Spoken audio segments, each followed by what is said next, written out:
Howdy, folks. Your host, Double J, back here for another Operation GCD Fridays.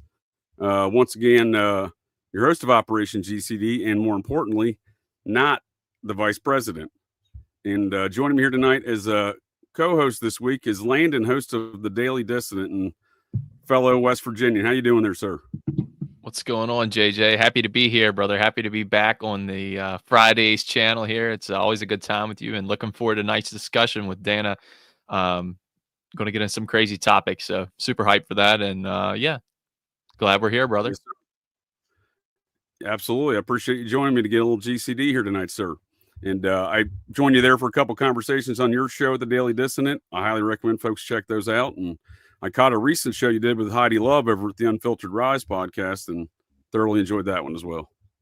Absolutely. Yeah. Super good. So it was a super good show as well. So yeah, your movie reviews have really been they've been super good. I've been checking them out lately. So Nice. definitely check them out too if you guys are wanting some extensive research on some cult classics. So yeah, and we should be doing one soon. So Well, I appreciate those kind words, sir. You'll be joining me on Wednesday, correct, for the review of Lethal Weapon, the 1987 cinematic masterpiece, Lethal Weapon. That should be fun, and looking forward to it.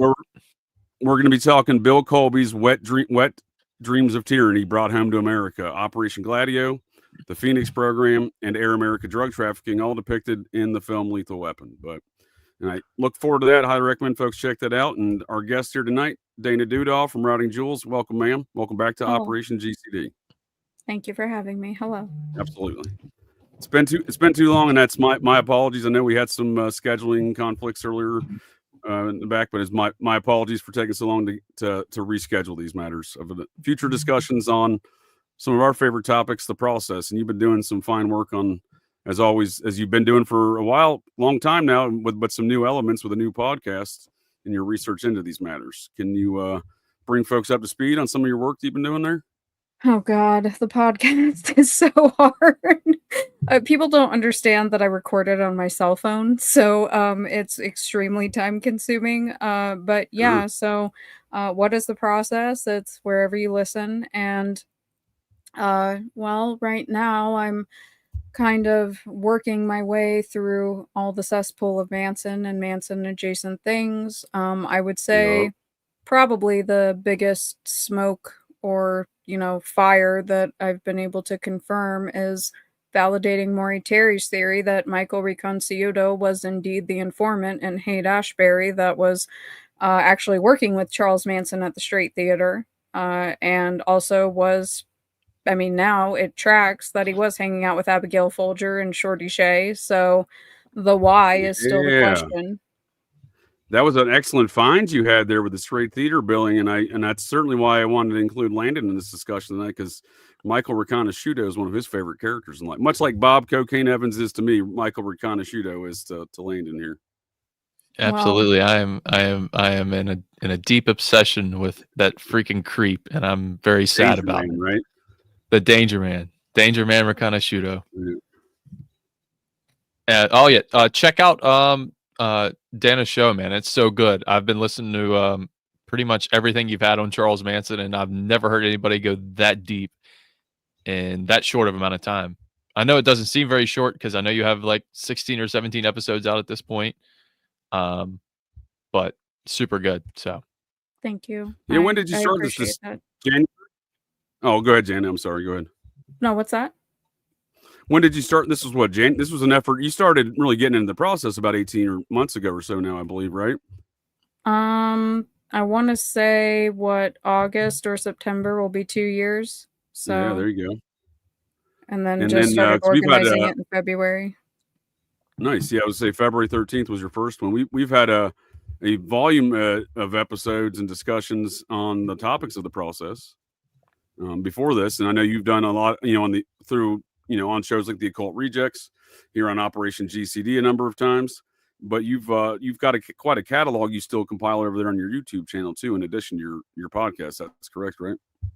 Yeah, I'm working on trying to juggle those things. And also not trying to confuse people with some of the information. I'm gonna be showing some of the stuff that I've been working on just because there's documentation that I think that people need to see. Obviously the straight theater printout with Michael's name on it. I thought was really important for people to lay their eyes on. That way they could see it. If I may, ma'am, that blew my brain hole. That blew my brain hole. Me as well. JJ sent it to me, and I was like, "Yeah, that's immediately." insane. I was like, "Landon, you got to see this." Yeah, well, you Look know, what Dana found.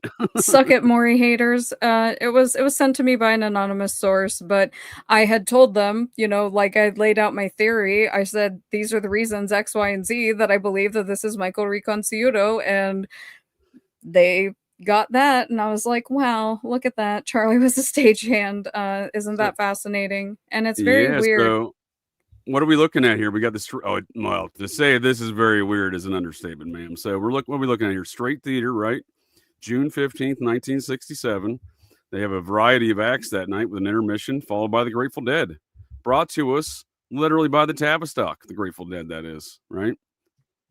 Eric Trist, the co-founder of the Tavistock, who's often, myself included, attribute a lot of this process machinations of philosophies and theologies regarding how they're going to be used to mold society through this Eric Trist's social turbulence theories that he published in 1963, where he co-founded there at the Tavistock, and he invades America with the process. He goes to UCLA in the psychiatry department there. Right before Jolly and West, by the way, but it is his son that was the manager, best friend of Jerry Garcia, and the president of the Grateful Dead's music publishing company. So we have the Tavistock, Grateful Dead, and their CIA machinations as well, obviously, in the same room with Michael Rakanudo and Charles Manson. Huh? What a weird, weird circumstance indeed. You can't forget the eugenics part of it as well. Well, sure. In fact, it's Tavistock that would create these transgendered surgeries. That goes back to Tavistock in our more modern era. So, what was your thoughts when you first got this, Dana? This really does, not only does it validate a lot of things like you're saying, but it connects a lot of these. I like to quote as a smart ass quote. I like to smart ass quote Don Rumsfeld. And his known knowns and his known unknowns. So this was kind of used to being a known unknown department, but now we have a known known. We got Charles Manson, we got Michael Rakanudo who's doing COINTELPRO stuff for old Uncle Ted Gunderson, right?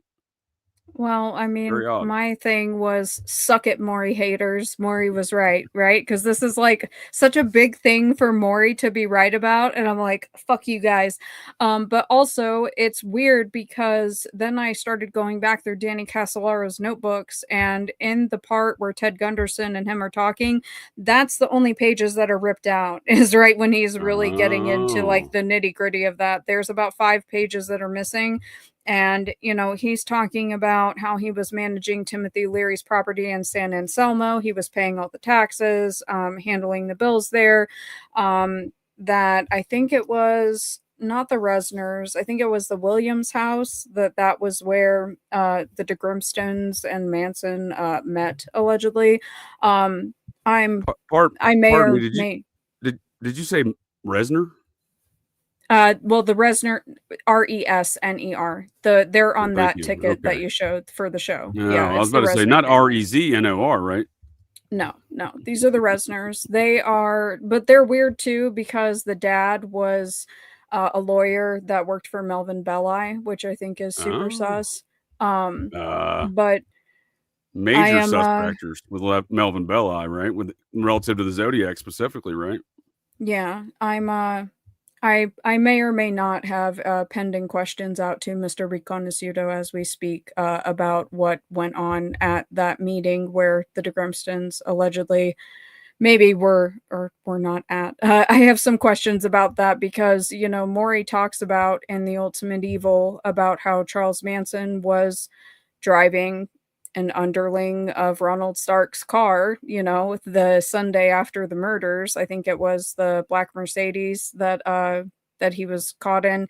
And so I want to know who owned the vehicle. That's what I want to know. That was one of the questions I put out. I want to know who owned the vehicle. I want to know who Redheaded Chuck is specifically, because that's someone that Maury names in the book, and it's in Ed's files too. And then if indeed the DeGrimstons were there, because now that we know Michael was there with Manson, it's like, Okay, well then the next logical conclusion is that the de Grimstons were there. I mean, Krenwinkel testified to seeing the de Grimstons at the spiral staircase with Manson. She testified to that in court in like 2014. Like, Right. there's multiple people that have come forward and said this now. This is Muppet de Grimston. It's so shot out. Kind of looks like Kevin Nash a little bit. It does. Big sexy. I don't know who inducted Fozzie Bear into their cult, but shame on them. He's a bear. He's gonna eat everybody. It's So really what shot out. this is a great comment, Dana. I appreciate that. So Barry Sonnenfeld, I got a lot of questions about him, the Get Shorty guy. I did not know that he knew Rodney Alcala. No, So didn't I know would that dispute either. this, though, sir. And I think this is a great comment, though, because Rodney Alcala is not the only one on a game show in the 1970s. Edward Wayne Edwards, the most prolific serial killer you probably never heard of. I talked about last Sundays. He here on Operation GCD, he's killed he's killed hundreds of folks. I mean, in my belief, based upon my studies of the man, he's easily, in my opinion, the most prolific serial killer. I describe him more of a general in that hand to death cult situation that Henry Lee Lucas was describing. And lo and behold, it seems like Edward Wayne Edwards not only knew Charles Manson, but had interactions and crossed paths with folks like Otis Toole, perhaps. So a lot to be said there. But he was on 2 different game shows in the 1970s. I was going to play a little bit of one of those clips here tonight, so I'm glad we got that comment. But what else? I mean, these are the known unknowns. I think you're describing there, Dana, with the statements we have under oath and testimonies from some of these Manson family members about the de Grimstons gang, and yet we're still trying to piece things together. You put a lot of those puzzle pieces together here recently, for sure. What you're describing. Well, I mean, it's been long enough. It's like, why is this stuff a secret? And don't get me wrong, I know that Michael Reconciuto is full of shit. Like, I know that he likes to weave tall tales and he's a total con man. But I mean, Ted Gunderson said it. Maury told Ed the exact same thing in like 2004. He's like, on his old stuff, like the stuff from the 60s, he's real on it. Like, he's real accurate about it. So if he wants to sit there and gab about it, then please do, because there's people that would like to know. Because there's other stuff about Manson. Like, I had somebody sent me files about Bernard Crowe. Like, the entire story about Bernard Crowe and Charles Manson's completely inaccurate. They were friends, and Bernard Crowe was forced to testify against Manson. It's really crazy. And I'm kind of upset that I didn't get those files from the archives myself, but I'm going to be showing that on my channel because I think that kind of changes a lot of the narrative around the entire thing with Bobby Beausoleil, and the way that that trial was set up, and the fact that like Bernard Crowe testified first and couldn't correctly identify who shot him when he was being interviewed. Like, he was like, "Oh, it was Tex Manson." And they're like, "You mean Charles Manson?" And he's like, "Yeah." Sure. And it's like, yeah, no. Sure. Right. Yeah, it's what we're describing is we're describing some element of top cover. I would argue these are matters of national security that go back to an element of characters that I'm calling Colby's queers, not due to their sexual natures or anything like that. No commentary there, but queer in the definition of an odd thing of society and strange thing of society that's plaguing our society. And some of these Colby's queers are none other than Michael Aquino, right? He reported to Colby in his Phoenix program. Yeah. Yep. So Dana, quick question. Sorry. Go ahead. Yep. No, go ahead. I have one question. All right. So Please. You said you may or may not have been sending these claims out to a certain someone. Is that any that can confirm or deny, or do we know if he's alive? Who? Yeah, we have this conversation a lot. Mikey? We've both been questioning the existence of Michael Rakanudo and the whereabouts. No, I as far as I know, he's still alive. As far as I know, the last that I heard is that he is still alive. What's he do? Gave my very short amount of questions, and just I don't know if I'm going to hear anything back. I don't try to like reach out to any of these people. This is someone else that's doing it of their own accord, and they just asked me to give them a couple of questions to ask. But I mean, can we get into that? What do you Well, mean? Phil brings up a good point, right? And speaking of the existence of that's- Rakanudo, these directors are allegedly they're the go-between, right? They're allegedly the ones who know where he is. They're the handlers, right? They might have been at one point. They're not anymore. I just find it odd that they just kind of, they want us to see it, right? That's kind of where I'm at with it. They wanted us to see the documentary because, I mean, I think I started reading this in 2020 or 2021 about the octopus. But once I seen the documentary come on Netflix, I was like, holy crap. And I watched it. And then you start to, it was almost like kind of like like how they would do on a Waco episode. You know what I mean? They wouldn't bring in the Merle building or nothing like that.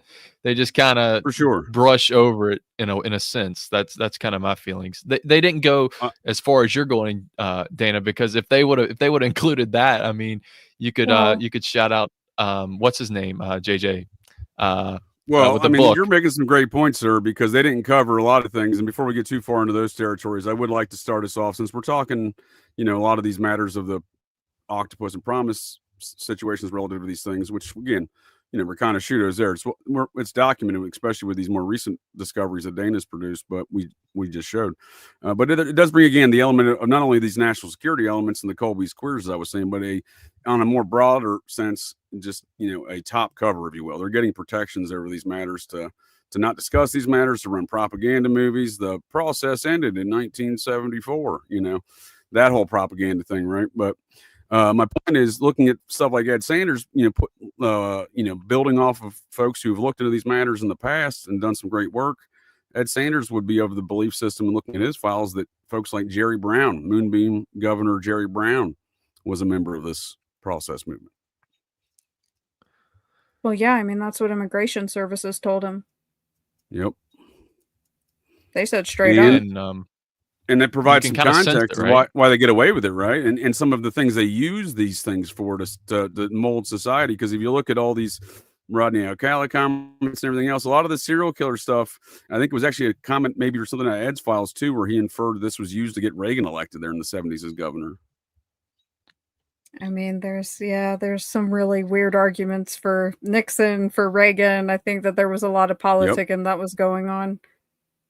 For sure. And on that note, I would like to bring that into more context, into more relevant, how it's relevant to our modern times. If we're talking stuff from the, governors from the 70s. How about the governor of California today? And look at what goes on there today, not the least of which some folks that I would call within that Hollywood process element, the cast of Full House, that is, actress Jodie Sweetin out there leading the charges. And I would say process folks are going to process.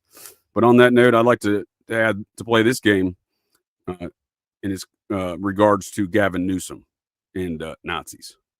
You tell me, who is your daddy and what does he do? Get it? Okay, we start right here.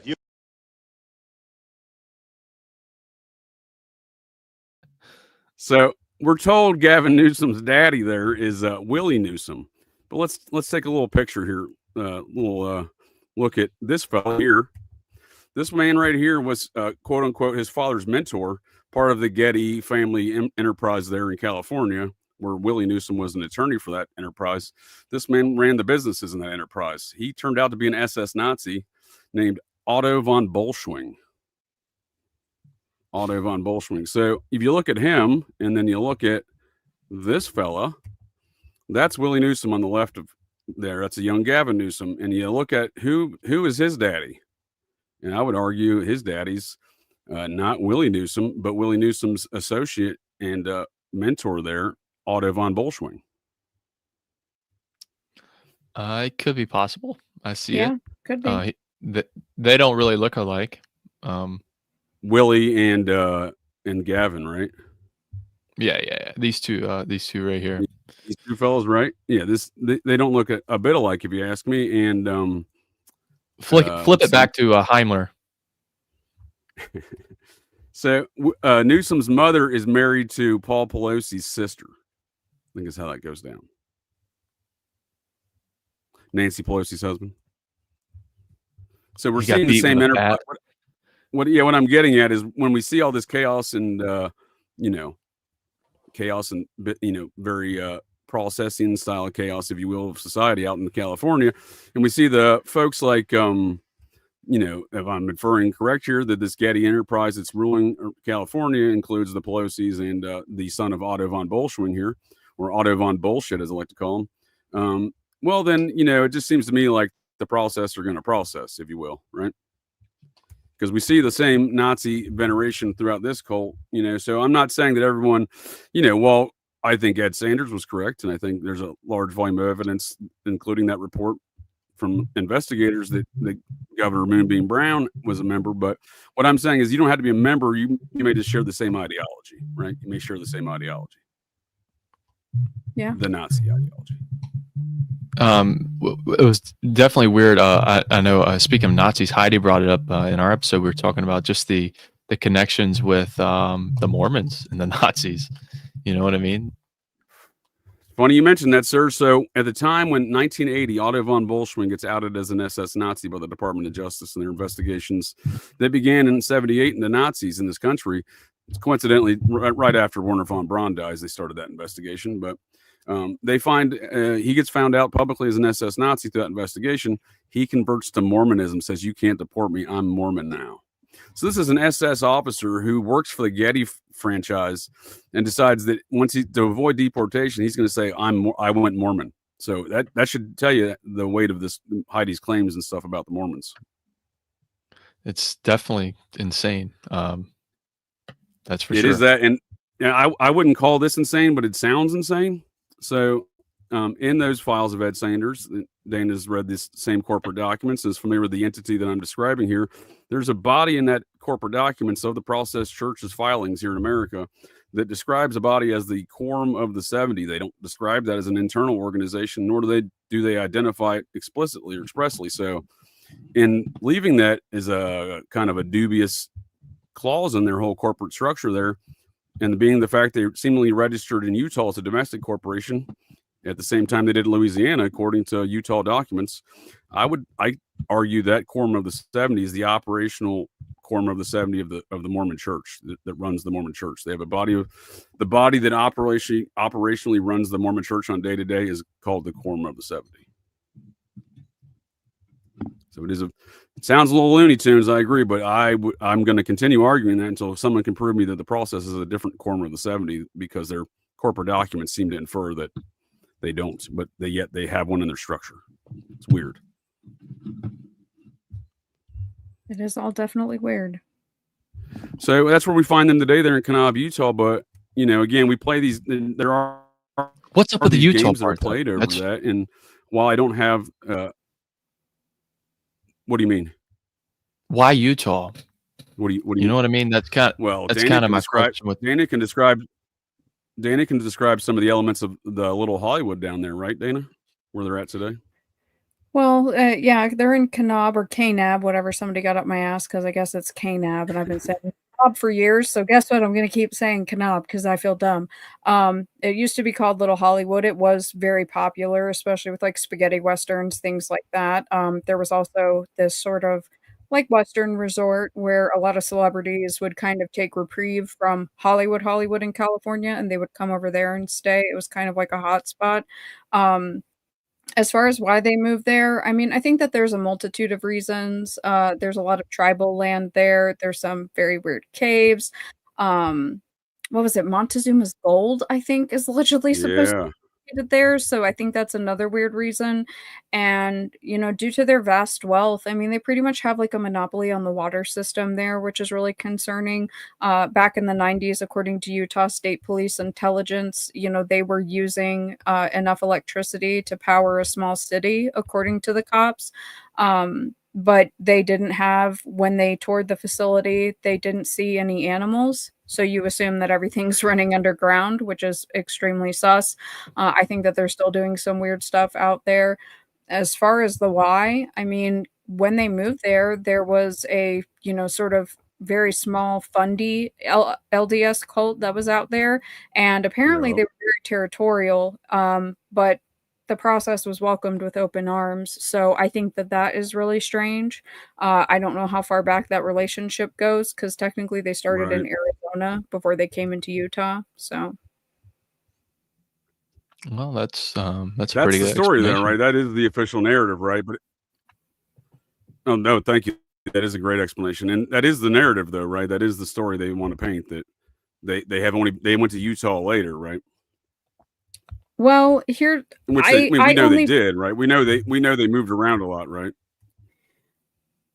I only Right. push back on the documentation thing because some of the other states that you look at, those states also show that their incorporation was at that original date. I've seen it in other states as well. I don't think that they were actually in Utah in the 60s.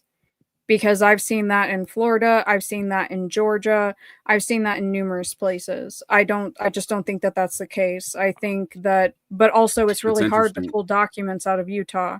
I It's almost think that impossible. some of the computer filings just might be I don't want to say automatic, because I know personally from trying to find them there that it's very difficult. There's a lot of tomfoolery, but I have seen in other states where it shows the exact same thing, and I know that they weren't there. Well, it's interesting you bring that up. I'll definitely consider looking at what are we looking at here though with the 84 expiration. So this is the date they allegedly go to Utah, right? 7/25/84, right? Roughly around that time. Now, that one, I don't remember off the top of my head, but I know that one of the best friends animal societies or sanctuaries that they had, one of them was, what do they call that? Where uh, you're making babies with the animals, not bestiality. What do they call that? Animal husbandry. So Oh they were yeah, you doing mentioned that animal before to me. husbandry, and that one they sort of like let it go under the rug for a while. But they did that around the same time that they set up the sanctuary, which is weird because they're no kill. Why are they doing animal husbandry? Like, I still haven't been able to really get a lot of answers on that. And I think that that's what one You of beat me those to the is. punch, ma'am. That was my next question. What is this animal husbandry about if there are no kill animal shelter that's Yeah. trying to not produce more animals, right? Right. Yeah. That's the question. So Speaking of, seems like there is some deeper connections here. Thanks for these. Oh, go ahead. One second there, Landon. Thank you, Dan, for these comments. It seems I'll have to. Well, I guess I missed some of those deeper connections with Polanski and Alcala.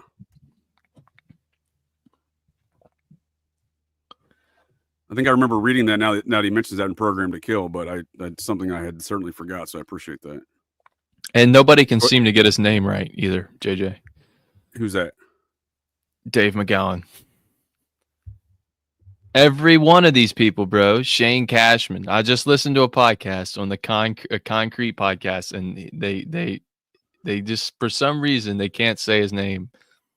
I don't understand. No, I saw that. I'm glad you mentioned that. I saw that Tim Dillon recently finally said his name on Joe Rogan as many times they talk about McGowan's work on there. Yes, he did. He redeemed himself fully in my eyes. I love Right. that fat gay man so much. I was like, thank you. Finally, someone said it. Thank you. It's been long enough. Yeah, Yeah, they were just like definitely in they Mondo just- Hollywood. Thank you, Dan. Thank you. And who else was in that? Ronald Reagan. Ronald Reagan was also in that same Mondo Hollywood film, by the way. Go ahead, sir. We were speaking about nomads earlier, and you were talking about the Mormon people, how they're moving. And I seen a homeless guy today with a backpack on. So I had a little joke, and you guys tell me if it's funny. What do you call the homeless guy? What do you call it? The backpack on the back of a homeless guy? A Bobby Beausoleil. Dana? I don't know. His home. Oh, nice. Every hobo has a backpack, bro. Touche. And they're carrying their home. And a Touche. cell phone. I've So, never seen Bobby a hobo without a Beausoleil- backpack.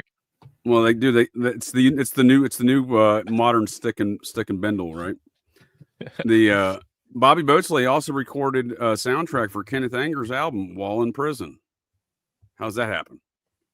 You know what I mean? How do you get that access, right? Yeah, well, what was it? Paul Getty Jr. was funding Kenneth Anger. So Yeah, oh, well, there you go. I was about to say we have more Getty family connections right into this mix, right? There you go. yeah. And it just seems like this, it seems like the more we discuss these matters and connect these dots, that it is a smaller crowd and it is the same folks, right? And they do know each other, right, Dana? Despite their claims of we don't know each other. Oh yeah, they all know each other for sure. And now we know that Michael Reconciliuto knew Manson, so that's not debatable anymore. So what are your other big Charles Manson revelations? You've said you were digging in deep to some of the Manson stuff recently. You point out a few of those things, and what are some of the other stuff that sticks out to you?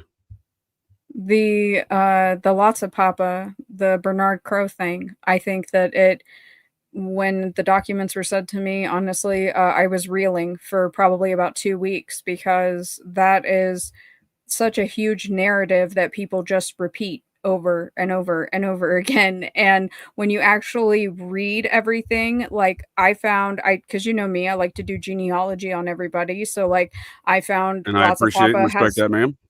he has a twin sister. He has 3 other siblings. I found his parents. His dad was like sort of a traveling preacher at one point. But Evangelical? I don't know. Haven't figured that out Oh, yet. okay.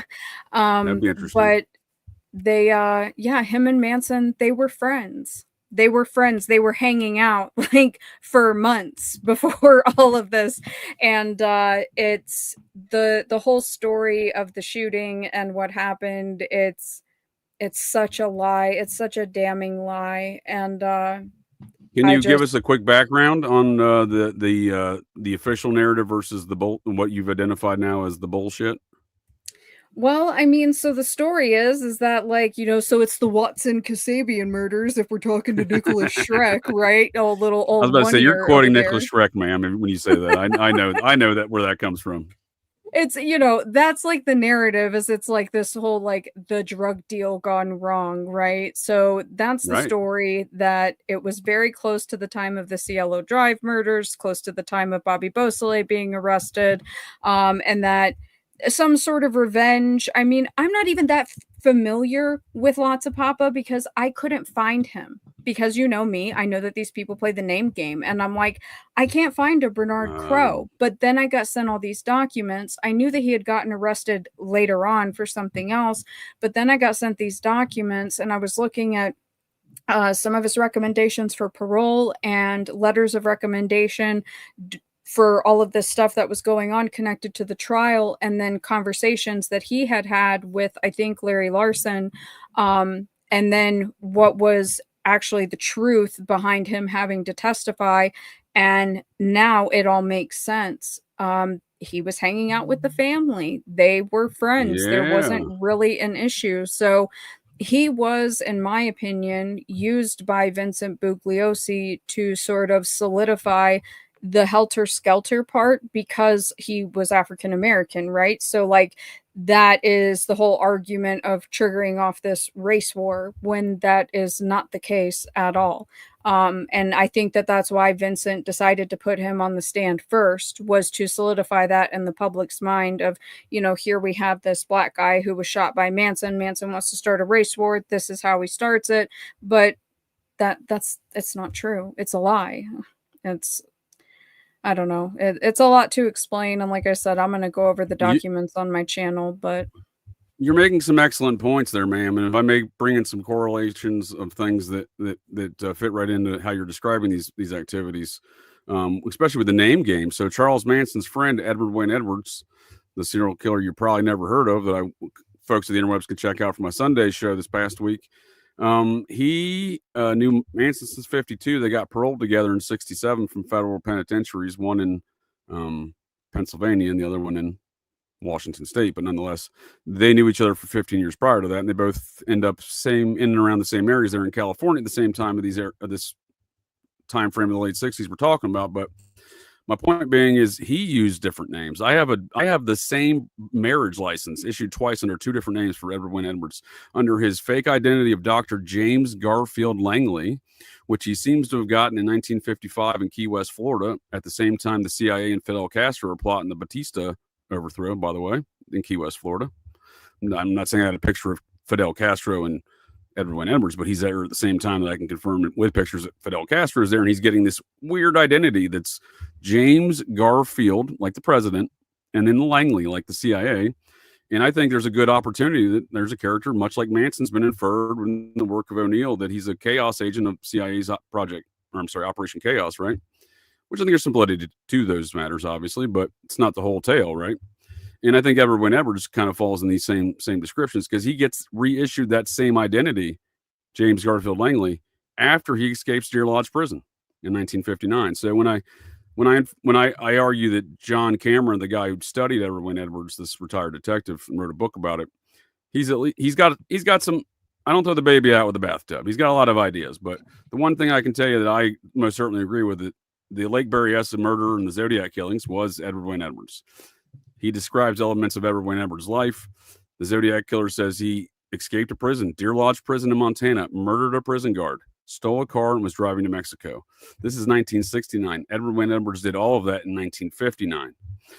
He gets out of prison somehow after that still, and gets that same identity. James Garfield Langley is picked up for a murder in Portland, Oregon in 1960. So that's a slightly different story. But my point being is someone reissued his credentials to him, this fake identity. And he's got 2 different marriage licenses to the same wife, issued on the same date, signed by the same judge under both names to the same woman. So when you say they use different names, you ain't kidding. Yeah, I think that's extremely shady. I also think it's extremely shady that Vincent Bugliosi didn't find a Zodiac hood as part of the Spawn Ranch raid until, the middle of the trial, and decided to suppress it from the public. Why was that there? Right? Just like, why were the Manson girls sewing? People think that they're sewing like Nazi logos onto their uniforms. That's the process logo that they were sewing on. That's what the LAPD told Ed Sanders and Paul Fitzgerald. The girls told them that they were sewing process logos onto their outfits. That's what the girls were sewing on. So why do they have a Zodiac hood there, and why are the girls sewing that on? It's all just super sus to me. I totally agree with you, because I agree that's the process. And one second there, Lane. And I agree it's a team. So I agree there's a team of folks. And if we know Edwards knows Manson and stuff, and we know that they're in the Satanist crowd, and Bruce Davis is a good candidate with that Zodiac team as well, I think. And, there's a lot to be said there. But go ahead, sir. What'd you have? What's your guys' opinion on Tom O'Neill? Well, if I may ask this question first, what's your opinion on my Muppet of Charles Manson? Blame, you can't put the blame on Charlie. That's my favorite part of Macroaggression's intro. What does it say? Yeah. What does he say? Was it Charlie? Something Charlie. Oh, I'm not. I know who you're talking about. I'm not familiar with the show, though. I know the show. I'm not familiar with the intro. I'm sorry. There. But it is often described as just that Charles Manson was a Nazi, but it is often out of context. So this is the process logo, and they do have Nazi ideology, though, right? So he's a fellow West Virginian. It is the proper understanding, right? He is a fellow West Virginian, and he's actually a Maynard from Pikeville, Kentucky. Where he and I are both Maynards from Pikeville, Kentucky. And sadly, I'm double Maynard. My great grandfolks Maynard are first cousins. So my Landon, the JJ Vance. My Appalachian. What's that? You might even be kin to JJ Vance, man. Well, my Appalachian family tree is more of an Appalachian family pole, but I think as a fellow West Virginian, you might know what I'm talking about. Absolutely. Tom O'Neill. Yeah, so I was about to say, so Tom O'Neill, I'll let Dana go first because I know she's got some thoughts. First, Tom O'Neill's a dick, and also I'm 99% sure that he's a Scientologist, or at the very least, I have proof that his research team is working with the Church of Scientology, and I've shown proof of this, and that is, in my opinion, why he only mentions Scientology twice in his book, in Passivity, and why he ignores the process. According to Tom, when he was asked about this in a Reddit Q&A, he said that there was not enough evidence of the process's involvement to his liking. I don't really understand. You took 20 years. What are you talking about? He didn't really come to any conclusions in his book. And I don't think that you throw out chaos. I think that he got some really good insights from, Roman and Sharon's inner circle, which I do think is important because there were some pieces that were able to be, put together, especially with I call them the four, Charles Ticoe, Billy Doyle, Michael Harrigan. I can't remember the other guy's name, but the guys that I've already done a full history on them. They were in Jamaica, but I'm pretty sure that they were involved in some anti-Castro stuff down there. They weren't making a movie. And I think that they were also trafficking drugs. Yeah, anti-Castro. That seems to be a prevailing narrative amongst this crowd. Yeah, no, it's super sus. Like, I think that they were also moving drugs, because almost every single one of them, except for Charles Tico, gets arrested for trafficking a large amount of drugs and then gets let out of jail shortly thereafter. And like Tom Totally Harrigan, normal, ma'am. Totally normal. totally normal. It's all above board. Not And Tom suspect. Harrigan and his Yep. younger brother like get arrested together. They robbed this Quebec bank of like almost $2 million, like 2 years after the Manson murders, which is just an insane amount of money. Tom has ulterior motives. I'll say that. I've communicated with his research team, and I've also seen communication between him and the director of The Sons of Sam from Netflix. I've seen them play games with Ed Sanders files, trying to use them as leverage legally, saying that they are part of Maury Terry's estate, trying to use that as leverage in research. So I have a lot of problems with Tom. I think that you take the good that you can verify out of chaos and you kind of leave the rest. Also, he doesn't cite Ed Sanders properly countless times in that book, but I will have a very long, detailed video about that coming out. One of my thank you. I tomfoolery. appreciate all those thoughts. Yeah, I appreciate all those. That's some good points you make there. And if I'm not mistaken, there's a lot more to these stories and narratives about around the research and ongoing, what I like to call the process church cover-upper movement relative to these matters of Ed Sanders, his files, Maury Terry, his files, the obfuscation of a chapter out of the republication of The Ultimate Evil by Josh Siemens, who, despite the volume of tens, if not hundreds of thousands of copies of The Ultimate Evil being in circulation, he removes a very interesting chapter. And I would like to put it in the Death Mask chapter because I'd like to bring that back up in a moment. But my thoughts on Tom is he, and relative to those statements I was just making about the ongoing enterprise of covering all this shit up, he has a researcher that he's confirmed that has an interesting connection to all of these matters with James Franco and some very processing connections too, doesn't he? Yeah, Mr. Paul Hart. absolutely. Well, let's call him by his real name, Paul, until you decide to come out from hiding, you little bitch. Excuse my French. Paul Hartberger. Paul Hartberger. That is correct, ma'am. That is correct. And he used to run something called Propaganda Magazine, which was a magazine for the industrial rock movement, which was a movement created by the Neo Process, such as members as Boyd Rice and Genesis P-Orridge. Correct. I think that Tom's relationship with some of his research team goes way, way back. And I think that the 20 years was actually him partying most of the time and just getting little tidbits of stories here and there.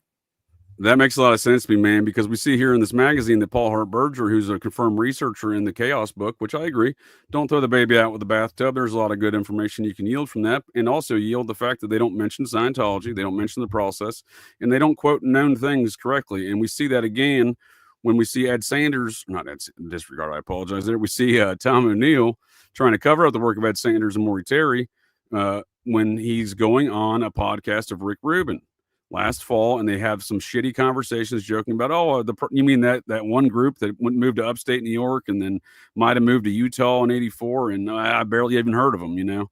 And Rick Rubin literally produced the album there with Genesis P-Orridge was present for, confirmed by Temple of I get all these bastards mixed up. The Satanic Temple's top guy, who was a bassist, one of their top priests there, William Morrison, was a priest in the Lucy Greaves Satanic Temple, but he used to be the bassist in Skinny Puppy, and he was there and confirms in a podcast that Genesis P-Orridge was present at Rick Rubin's house for the recording of the Process album based upon process theology. And then we see in Rick Rubin chuckling it up with with old fancy boy Tom saying, "Oh, I've never heard of the process." Ha ha ha ha ha. So it is the ongoing cover-upper movement, I would argue, and that is kind of where I think Tom squarely fits within. Yeah, that's kind of what I was. Is that a lot of words? Is that a lot of words? Is that too many words, Landon? I go process. You don't want to go full process, Landon. You don't want to go full process. Don't go full process. Never go full process. No, I'm just saying that it's just weird how, you're only seeing these things because they want you to see them, and it's hard to single out who they are because the leader of Netflix, who was that dude? JJ, his dad was the father of propaganda, right? His uncle. Yeah, you're talking about his uncle, Edward Bernays. Edward Bernays, about the Freud family. Yeah, right. there's a bunch of deadlifts over there.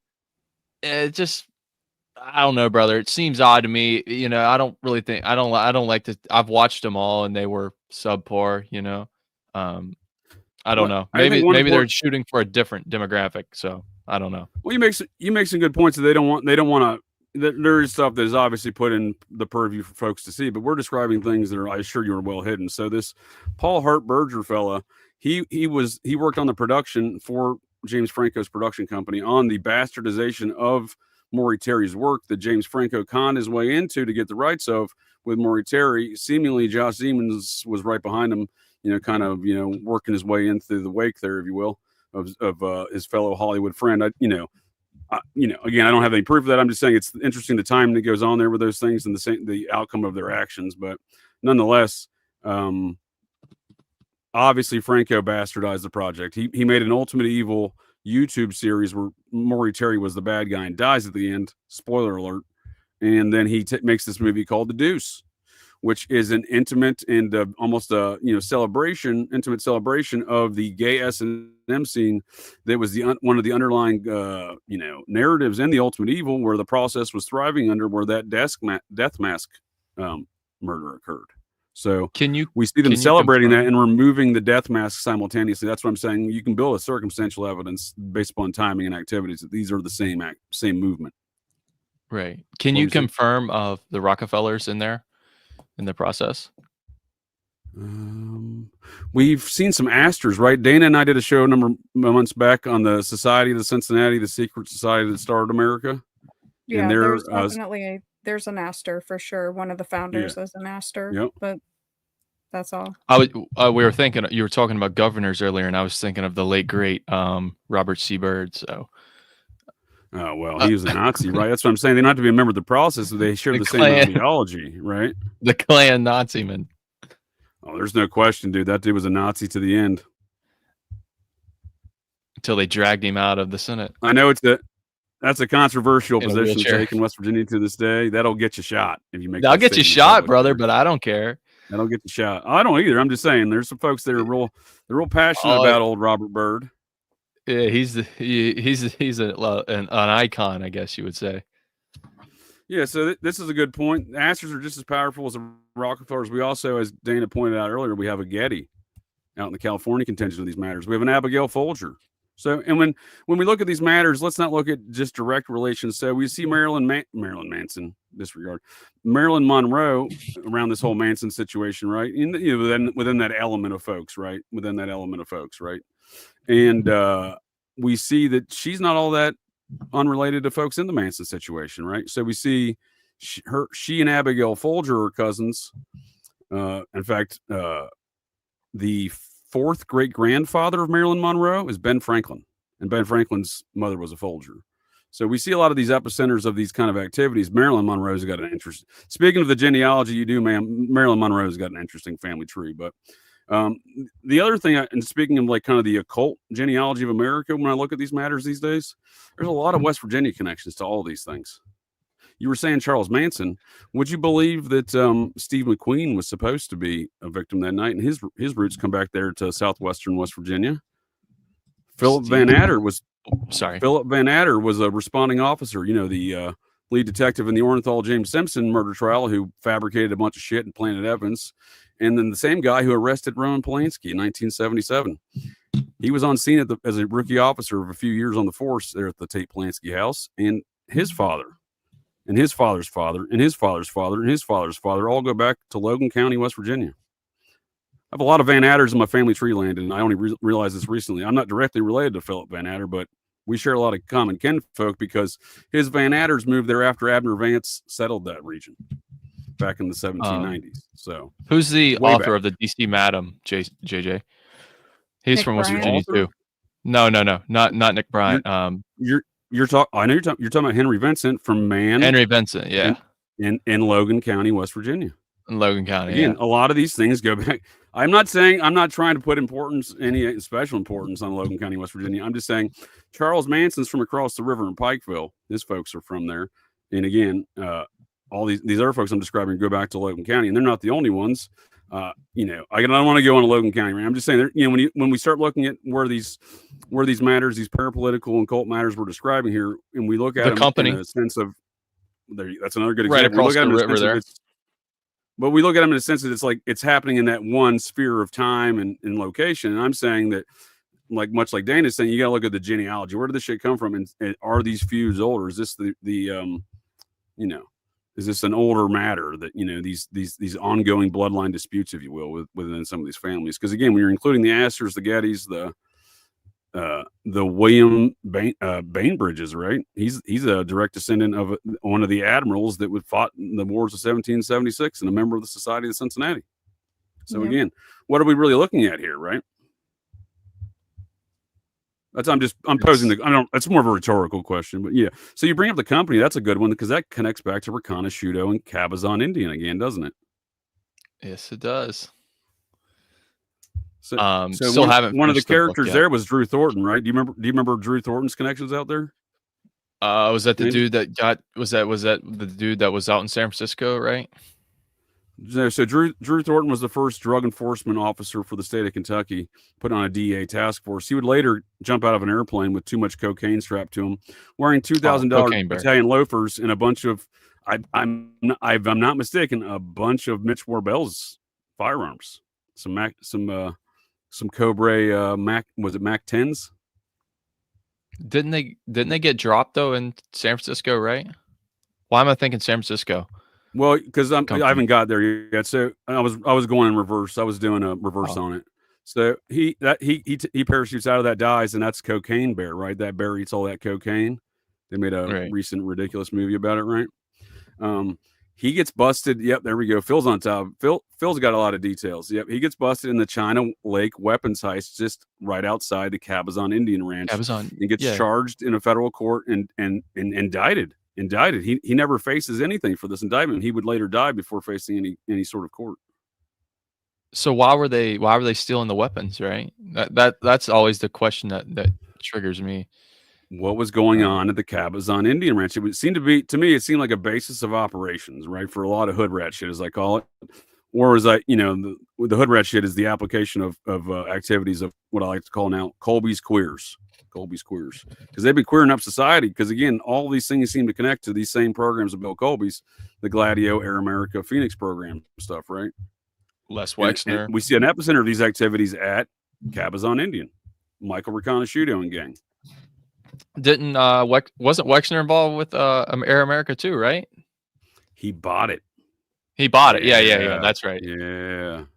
That's where you get into crazy shit, because then you start looking into you get into the Vegas shooting. I mean, I know I'm going crazy right now, but then you figure out what's her name, Mary Lou Dandy was she was running ops over in the Philippines, right?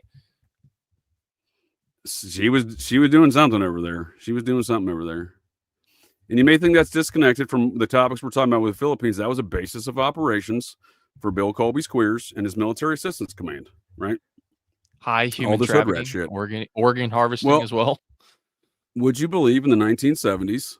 When I say a lot, you can start drawing some circles around a lot of these folks. Would you believe in the 1970s, Mark Furman, also on the Orenthal, James Simpson team, planting evidence, etc., which, cocaine Bob Evans is way too close to all of those circumstances. And of course, Orenthal and James Simpson was a Scientologist. A lot of the folks involved in that were Scientologists, right? So what I'm saying here is we can start drawing some real tight circles around these things. Well, Furman's he's a Marine MP on a naval ship transporting Bill Colby's queers back from the Philippines in the 1970s and military transports to the Military Assistance Command activities. So we can draw some small circles. I haven't put Philip Van Adder in that same boat, but he served in the Army, and I can't find his record. And I suspect when I do, it's going to be Bill Colby's queers once again.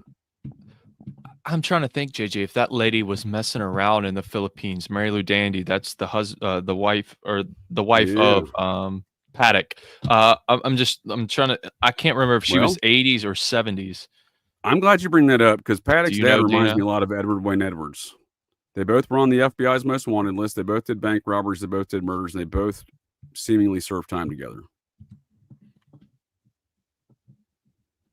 So again, we see the same kind of what I'm getting at is there's a lot of the same kind of patterns of activities that seem to be replicating, right?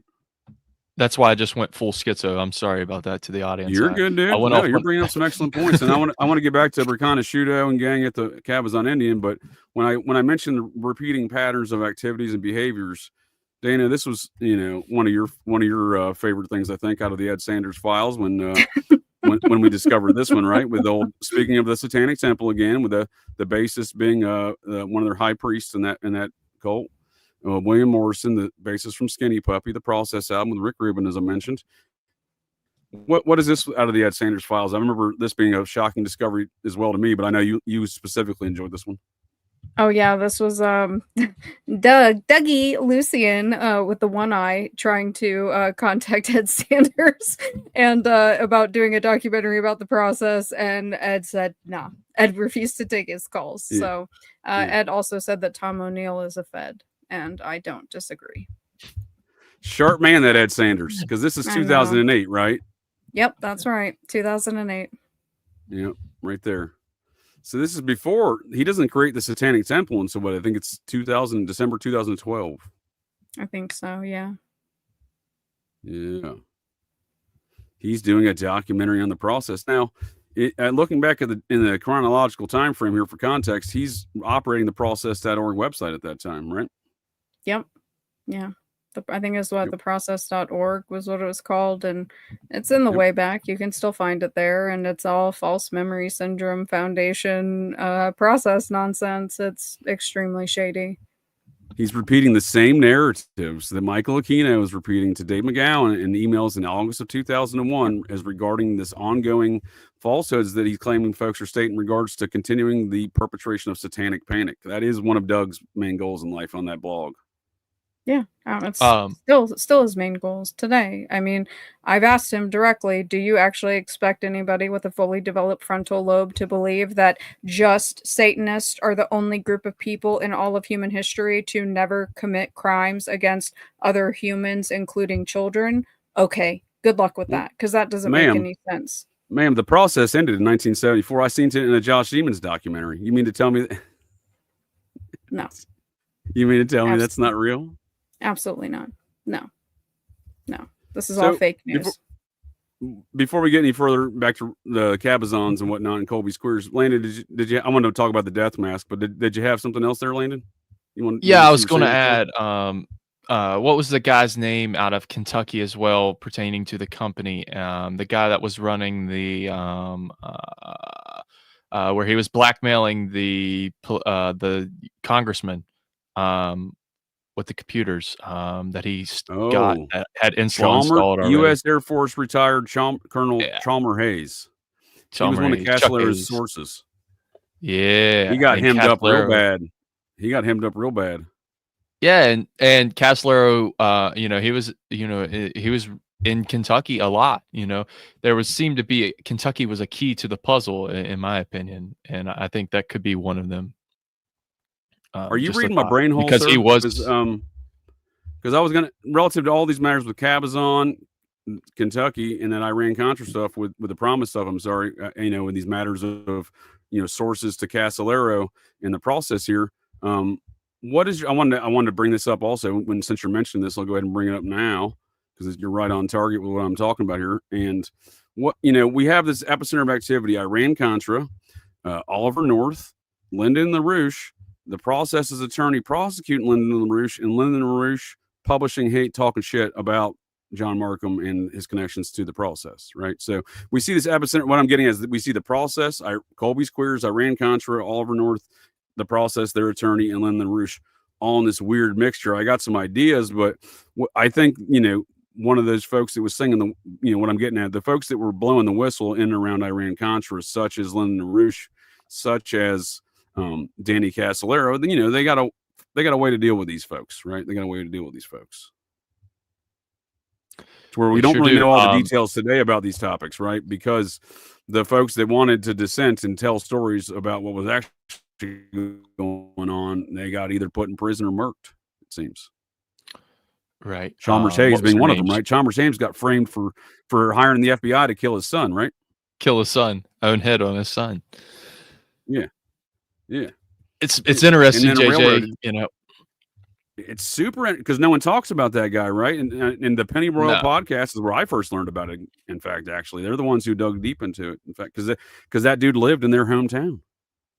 right? Strangely enough. And that was what was that called again? Where were they at in Kentucky? Somerset. Also, Somerset just got hit with a crazy hurricane or tornado too. So not too long ago. I would like to point out Somerset, Kentucky sits in Pulaski County, named after Casimir Pulaski, a man of the society, and it's Adena Mound locations where apparently Typhonian orders of the offshoot of the OTO have been doing ritual thelemic Crowley business. They claim to be closing portals at these mounds. I might want to ask how we can confirm that. They may be opening them for all I know. Well, Crowley was there, right? He was. So very odd that Crowley was interested in that, the Mammoth Cave system. I don't want to take a lot of the stuff I learned came from the Penny Royal podcast. Like you said, anybody that hasn't listened to it, go give it a shot. It's super good. I got an upcoming Chalmers Hayes show coming out, but I dug into the court files quite a bit because this man was involved in Promise. You send me the muckrake. Do you still have that document? Yeah. I don't want to go full Chalmers Hayes here tonight, though, sir. So, Okay. but I'll definitely invite you back for that conversation. Dana, what are your that'd be before we awesome. go? Before we get any comments here, Landon here, let me get Dana's thoughts. Dana, what's your thoughts on the whole LaRouche situation? I know you and I have discussed this offline before, and I know you got a lot of ideas. Well, Lyndon LaRouche helped open the Process thrift store in New York, which is really strange. Obviously, that's just kind of like their front for recruiting people. I mean, I don't know. It's hard to take LaRouche seriously, right? Because he's a propagandist, just like the Process. So I kind of have a hard time with. I think you kind of draw your own conclusions. I don't think you throw the baby out with the bathwater. You see what you can verify, see what you can't, and But my apologies. I wasn't trying to put that. That's Cocaine Bob, Muppet Cocaine Bob. That's Bill horrifying. Maher? Not what I was looking for. Oh, I think it looks more like That's Bill not Bill Maher. Maher. I agree. it looks Bill like Maher. Bill Maher. Well, I mean, it's not my best Muppet. I actually think this is a good Muppet, though, if I may. I really like Roman. How are you Polanski making Muppet. these, JJ? I have my Muppet, my GCD Muppet Factory. We work around the clock. Don't tell me you're on ChatGPT. Dude, this is all AI Muppetry, dude. AI Muppetry. But no, so I like where your head's at, Dana. You paint an interesting and factual position on where I stand with LaRouche as well, and you don't throw the baby out with the bathwater, but he is absolutely involved with this same mixture of activities that I'm describing, this national security state, Colby's Queers, Iran-Contra, Oliver North. They argue again, I went into the court filings. Oliver North's all over this case. They're arguing Oliver North and the FBI and through the National Security Council at the White House, not the whole FBI, but an element of the FBI directed by Oliver North through the National Security Council as part of the Iran-Contra apparatus had invaded the LaRouche network. So LaRouche was involved in these things as you're describing with the Process, but it seems like he was singing. He wanted to sing. He started singing, started telling some tales, and folks wanted to shut him up. That's kind of my rough overlook on it. Yeah, I think that's pretty accurate. I think, it's, I don't know. I feel like with LaRouche, I kind of look at LaRouche same as like the Birchers, It's like there's these very strange sort of warring factions, like for sure. The Birchers are heavily against the Process. They want to throw them under the bus. And so I don't really know what the angle is here. There's always something to it though. But again, you take what you can from it and just kind of move on. There's a lot of stuff that's not true, but there's some stuff that is. So what are your thoughts, Landon? I appreciate that, Dan. That's some good thoughts. What are your thoughts, Landon, that the Bill Weld, Tuesday Weld's cousin, hires the Process church attorney, John Markham, to prosecute Lyndon LaRouche? That's very weird. One thing I noticed on this article was the number 33 sticks out a lot to me. There you go. Okay, I like it. They also name the Crimsons as well, which it's kind of. It's like I don't know how I feel about it really, to be honest. I'm trying to string it together in my head, but I can't really. Well, that's fair.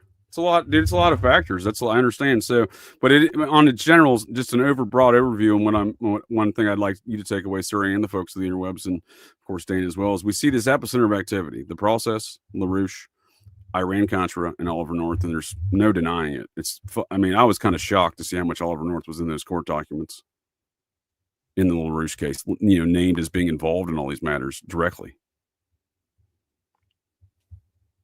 Kind of puts into context those Cabazon Indian reservation activities, right, Landon? That seem queer. They seem odd and strange. We can't really quite figure out. Robert Booth Nichols, just sorry, my brain just farted. You're good. No, Robert Booth Nichols, please continue. What else are you thinking about on the Cabazons? Because we see that, again, Mr. Dangerman, your favorite character, who goes from Tacoma, Washington, and developing Navy lasers at the age of 14, Dana, something like that. Yes, and he also had an underwater LSD laboratory. There you go. This is a man not like many other men. This is a man this is a different man altogether. And of course, I argue with all these national security things, the Colby's queers, everything else, there's an epicenter again of activity these things all go back to, and that is the whole quote unquote Bay of Pigs thing, as Tricky Dick called it, in the Watergate tapes, when he's talking about picking off E. Howard Hunt, who, speaking of the Mormons, during those Watergate affairs, E. Howard Hunt was working for a Mormon CIA front company called the Mullen Company. And this was found out during the hearings there, and I believe it was the Rockefeller hearings, by the way. But this was out in the Rockefeller hearings. That's who was employing E. Howard Hunt, and he was a contract worker at the White House to do all this hood rat shit. So in those tapes, he describes the Bay of Pigs things, and Michael Rakanudo's godfather was the according to them, the first investigator who investigated the Process Church, Mr. Jim Garrison, the district attorney of New Orleans. He claimed Fred Crispin was the grass. Damn it, shooter. JJ! I think he was right. You beat me to it. I was thinking of Maury Terry. I was going to say, speaking of Maury Terry, what about the Maury Island incident? So, well, please no, go ahead. So again, that's what I'm saying. We can start drawing circles around the activities of these characters, looking over time in history. We have that. That's just a funny coincidence, really. I mean, Maury Terry and Maury Island. Well, no, I'm not saying that. I'm saying, what's the Maury Island affair? You think it's a funny coincidence we find Fred Crispin once again in another episode? Oh no, it's probably completely bullshit. Right. You know what I mean? I mean, that's every UFO incident from I don't know. If you ask Sean Ryan, it's probably legit, but yeah. Would you believe the alien religion? Well, that was the Maury Island affair was in 1947, July 6th or 7th, and this is right after Kenneth Arnold sees the quote unquote flying saucers. Well, he described it as a plate skipping across the water kind of thing. They changed it to flying saucers in the media, and lo and behold, we call them UFOs still today. But would you believe that Jim Garrison was an FBI agent in Idaho, Montana district at the same time in 47 in July, when Fred Crispin allegedly has this monumental UFO affair where they get this metal slag, they called it, allegedly. And the man who was in charge of the Seattle district over there in Washington, the special agent in charge, was none other than Guy Bannister. So the New Orleans crew. This again, the New Orleans crew. So this is 1947. So you don't think when Jim Garrison sees those two sons of bitches pop up in New Orleans plotting shit in in the early 1960s, he doesn't immediately cue onto these things, right? When he brings in David Ferry right after the 11/22/63 incident with Kennedy, he brings in David Ferry, and the legit Ferry. He's a lot of things, right? But he's onto him immediately. So Ferry dies immediately after that. He gets questioned by Garrison, suspicious death. And then you don't think Garrison continues to watch this crowd over the next few years? When the Process Church rolls into town and hires one of the Garrison suspects, Tommy Jude Baumler, as the person that they do incorporate with, confirmed on June 21st, 1968. You don't think Garrison was like, what the fuck? And then when two of his suspects that he has in his grand jury investigations, Kerry Thornley and Barbara Reed, are connected to the process there in New Orleans during the times of his grand jury processes and subpoenas, you don't think he's already put two and two together here? I would argue Jim Garrison knew exactly what was going on. Yeah, he's on the top of my list. What about you, Dana? What do you think about Jim? That's the reason I have these glasses, because of the 1991 film. So no, Jim is I think great. I mentioned that before.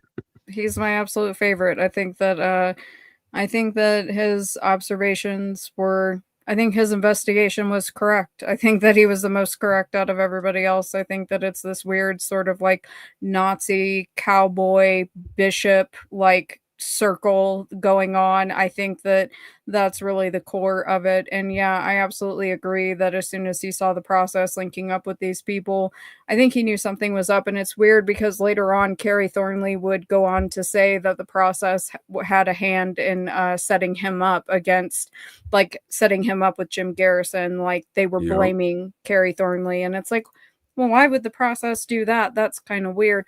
My personal suspicion is that because when you look at the timeline of when Marianne DeGrimston allegedly was in the United States with Sugar Ray Robinson, who she was Right. never engaged to, by the way, for anybody that thought that that was true, it's not. That is the same timeline that Mariella Novotny of the Hod Dibbins honeypot crew was in the States. And she allegedly was sleeping with JFK. That seems pretty like a pretty solid conclusion that people have drawn Sure. over the decades. So I'm pretty sure that that was Marianne's cover story from the Church of Scientology, the Sugar Ray Robinson thing. I think that she was here with the Mariella Novotny crew. And I think that it's a very good likelihood that Marianne was probably in those circles as well. I think that that may be how she got linked up with so many JFK adjacent people because, you know, as the way they tell it is that Marianne introduced Tommy to the rest of the cult when they became incorporated. Yep. I like it. I like where your head's at, man. And these, what you're describing again, is machinations of this national security apparatus with the blackmailing operations, the prostitution, etc., being one factor in that. And again, that is what I'm trying to drive home with these, you know, the epicenter of activity there with LaRouche and gang, etc. They're going back to the JFK situation with Garrison and whatnot.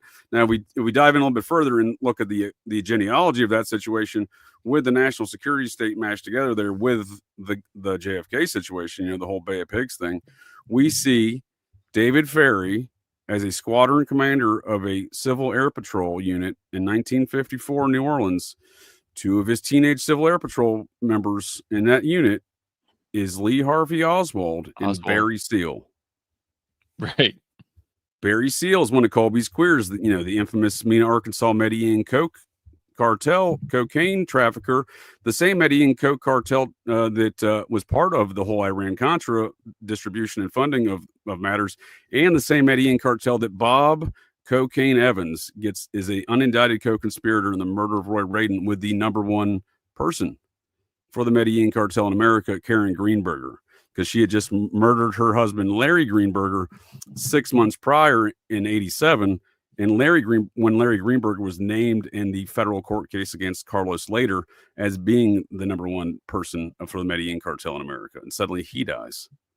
So we see this again, the same epicenter, right? Same epicenter of activity. But in that note with Barry Seal and Lee Harvey Oswald and David Ferry, how weird is that? I mean, yeah, it's super weird. I mean, Barry Seal also has ties to Michael Thieves. Yup. I mean, there's weird porn connections going on there, specifically in New Orleans.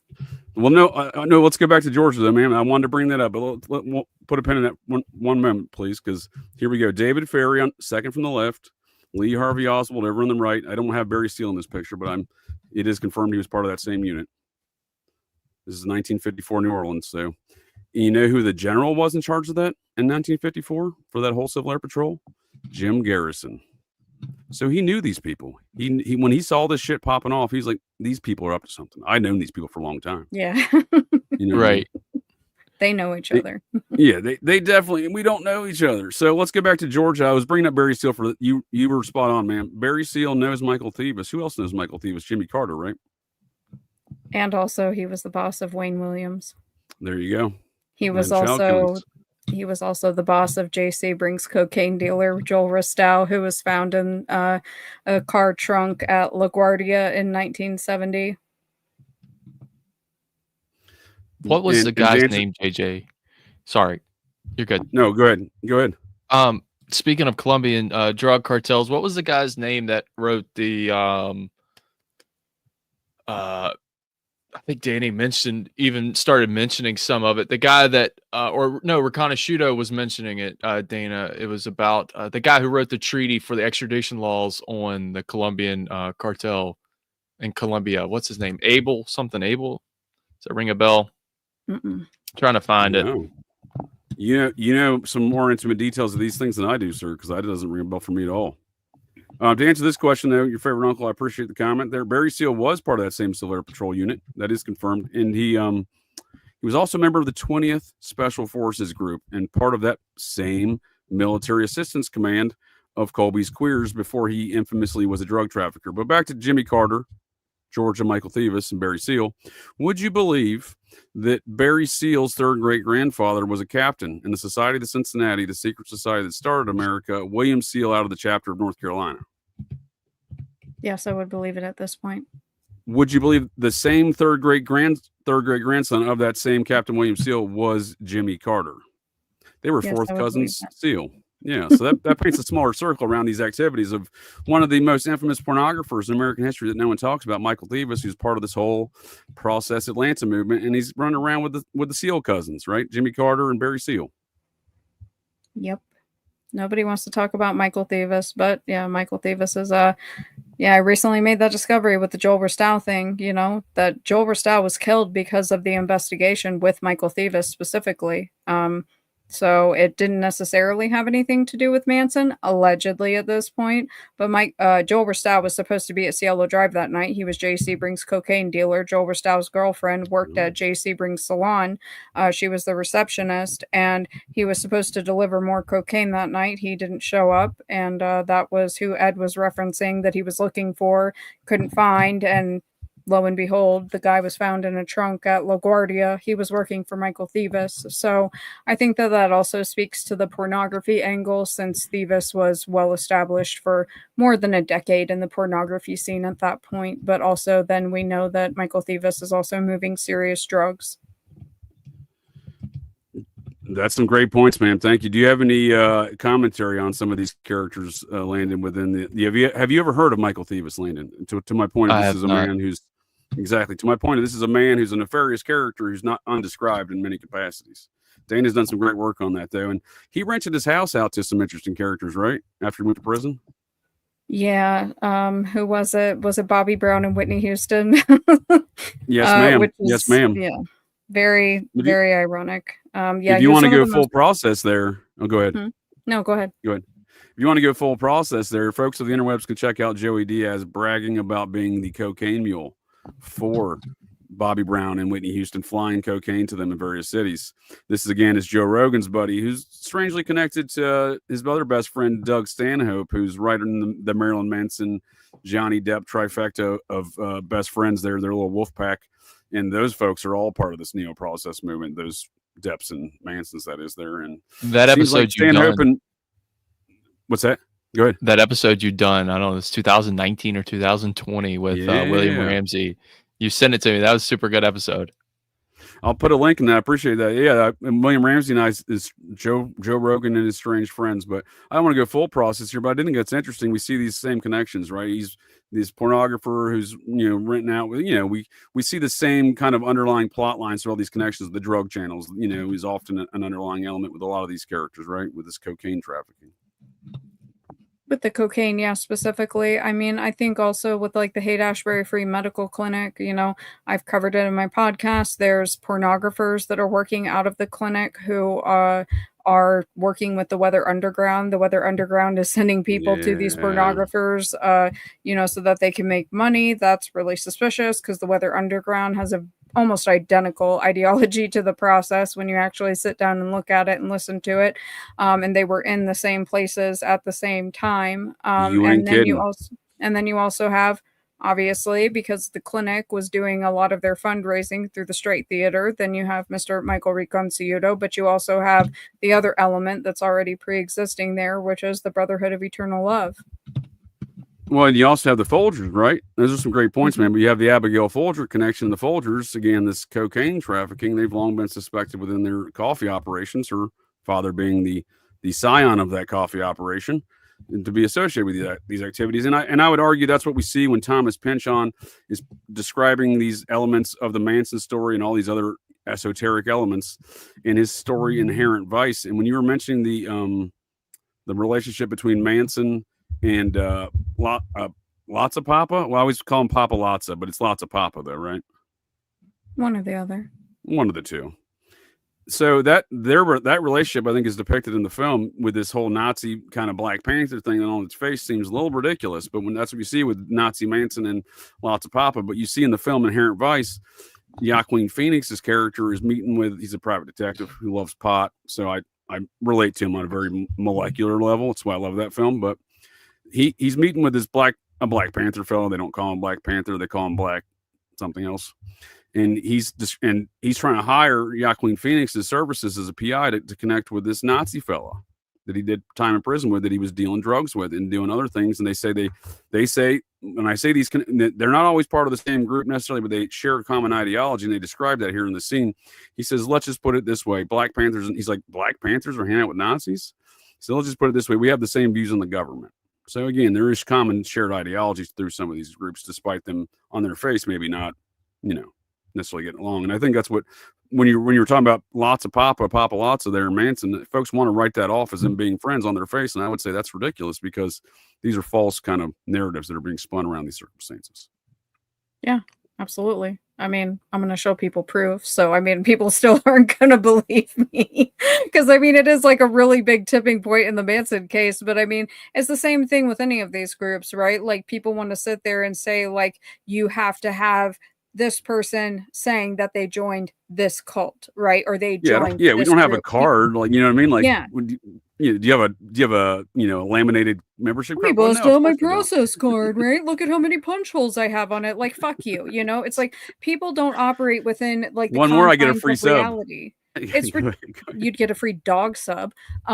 It's not like within the confines of actual reality. It's if the root beliefs are the same, which I mean, the Weather Underground did a full endorsement of Charles Manson, and quite frankly, thank you. I was going to say that. Thank you. Yes, ma'am. I think the Weather Underground. Bill Ayers and Bernadette both venerate double Sirhan and Charles Manson numerous times in books and speeches, etc. Well, yeah, I mean, I also think that the Weather Underground probably was actually the ones that may or may not have been responsible for the La Biancas, because I mean, the process was there. The Weather Underground was there at the exact same time, and the Weather Underground is the one, besides the Yippies, that really put out Political Piggy. It was the Yippies and the Weather Underground, well, the SDS and the Weather Underground, that were really putting that out. But like the Weather Underground was bombing the Presidio at the same time that this stuff is going on. Like, I'm not going to go full schizo on it, but like, John Linley Frazier, like the Weather Underground was bombing the Presidio right there at the same time. What did John Linley Frazier say? That he was part of a cult that like wanted to save the planet. They wanted to do eco-terrorism. Like, these things all match. I don't have to have these people saying that they're joining the same group.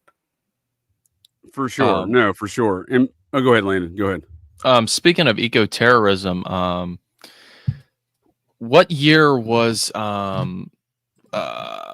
Kaczynski? Oh, that's 96. I got a show coming up on that as well soon. If folks want to tune in for more details, I got a lot of questions around there. Strange side tangent there, Landon. I attended a wedding, and I was a groomsman in a wedding in Lincoln, Montana, in July of 2000. My first assignment in the Air Force. Met my dude in basic training. We were in the police academy together. He was from Montana. I told him that's sad he got stationed back home, but to him, he was okay with it at the time, I suppose. But his father was a doctor of that town. So literally the whole town of Lincoln, Montana was there. This was a few years after they busted Kaczynski in that small Montana Western mountain town. You don't think I asked everybody there, what do you think about Ted Kaczynski? And would you believe no one had anything negative to say about the man? Would you believe that? I'm just saying. I don't know what he did. He was clearly an MK Ultra guy, right? He got MK Ultra. I'm not saying he didn't do some nasty shit. I'm just saying, like, I don't think we know the full details of those circumstances necessarily. Well, he's been theorized to be, one of the first MK Ultra experiments, but also you could say Booth was MK Ultra experiment as well. I've heard those theories. Have you got into that any? I mean, I don't want to get off topic, but I was just thinking of eco-terrorism, and I was thinking of Ted Kaczynski because that was kind of his whole movement, right? I like where your head's at, sir. I like where your head's at, and this is exactly where I'm going here with mind control assassins. So, and bringing it back to Dana's comments on the Weather Underground. So, I know for a fact that there was a Weather Underground member, which I would assert was a member of the process as well. Or if he wasn't then, he was later. But he was the staffer to Allard Lowenstein, congressman and Democratic National Committee representative. He was standing alongside Robert F. Kennedy in the Ambassador Hotel when he got murked. When Allard Lowenstein got on a flight back from Los Angeles back to Long Island and flew into JFK Airport, he was picked up by that staffer. That staffer was indeed, in fact, a Weather Undergroundsman, and I suspect a member of the Process Church. As Dana was pointing out, there's a lot of similar philosophies. And again, when the leaders of the Weather Underground claim that they worship Charles Manson and Sirhan, double Sirhans, I have to take them at their word. They're saying they're a process at that rate. So what's the double Sirhan connections to the RFK situation there, Dana, in the process, right? Well, I mean, this is according to the FBI and INS, was that Sharon Tate was killed via a contract that the process paid Charles Manson's family for because Sharon Tate allegedly overheard something about Sirhan or related to Sirhan at a party at the Polanski's house. This is what they say when they were asked, what did she overhear? They said it's a matter of national security, whatever the hell that means. It's the same thing I'm trying to figure out too, man. Always the case. The same pattern, right? It's always a matter of national security. P. Diddy, matters national security. Jeffrey Epstein, matters of national security. The Finders, the Presidio, all matters of national security. SBF, Colby Squares. We've instituted this framework of these things. Look at the Franklin. I don't want to get too off topic. So at this Allard Lowenstein, right? He was a congressman, best friends with Donald Rumsfeld, despite being part of different parties, right, as they claim, as congressman in the late 50s, early 60s, right, early 60s into the late 60s, because Rumsfeld would go into the White House operations there, the next administration and whatnot. But nonetheless, Lowenstein would continue to serve, and he gets murked in his own congressional office in New York, his home state one, by what seems to be a mind-controlled assassin. I believe it was 1980. But after his death, in more recent years, we're learning Allard Lowenstein worked for the CIA at the same time he was with Robert Kennedy at the Ambassador Hotel in June of 68. So now we have the process, the CIA, and all these other things back around the Kennedy situation. And that's not the only one, because following that murder, and again, Lowenstein's staffer, again, confirmed Weather Underground, in my opinion, strongly considered. There's no difference, as Dana was pointing out, with that element of the Weather Underground, the process, and their activities, their statements. Again, I'll take them at their word. You know what I mean? So we see these same patterns once again and again written off to national security. But my point also being there is with the matters of these elements these are still pertaining to us today, because on 9/11, 2001, there was an editorial article published on the front page of the New York Times. And it was a publication of an editorial of a new book published by Bill Ayers, the head of the Weather Underground. And it is quoted in the first sentence as Bill Ayers saying, "I wish we would have blown up more buildings." So these people have the power to get that published on what is clearly some sort of planned ritualistic event, in my opinion, on 9/11, 2001 on the front page. And that ain't the first time that these type of folks have had some New York Times access, is it, Dana? No, it is not. This is this confirms a lot of things. Repeating patterns. Yes, repeating patterns. What are we looking at here, ma'am?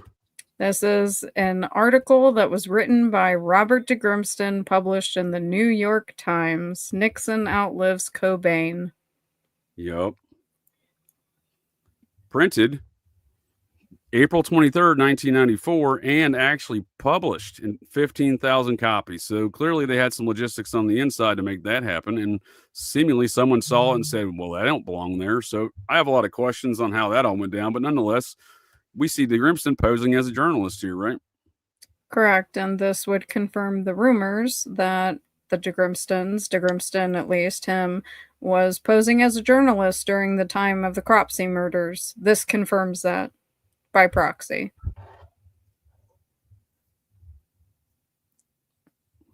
What are your thoughts on this, Landon? We see some things. We see the same old tropes mentioned: Nixon and Watergate. Now we also see that there's claims that and this is the only side I've ever seen this in this article. Despite all of I was never a grunge fan. I'm sorry, not disregard. I was never a Nirvana fan. I was a grunge fan. I was a Pearl Jam fan, right? Because I was never a fan of Nirvana. First of all, the idea, I was offended when they put the naked baby on the album cover. I've been more offended over the years learning Kurt Cobain's connections with William Burroughs and the use of the smiley face on their album that we see on tonight's intro from my old buddy, Buffalo Jared Revisa. Speaking of mind control assassins. You know, he's from the famous sports hypnotist family that broke the curse of the goat and helped the Chicago Cubs win the World Series. And he's well, first of all, I think he wanted to kill me and wear my skin as a human coat, and that's why I obviously cut off all contact, but monitored his activities. And sure as shit, last May he gets picked up for murking folks and multi-state stabbing spree that seems very mind control like. And the guy he murked hired him as his PR rep. That's all I'm saying. But this is the first time we see here in these claims, as far as I'm concerned, that we see any claims that Kurt Cobain was a cult member of one of these organizations, right? Koresh really sticks out to me. The process sticks out to me. Why would DeGrimston name the process? Right.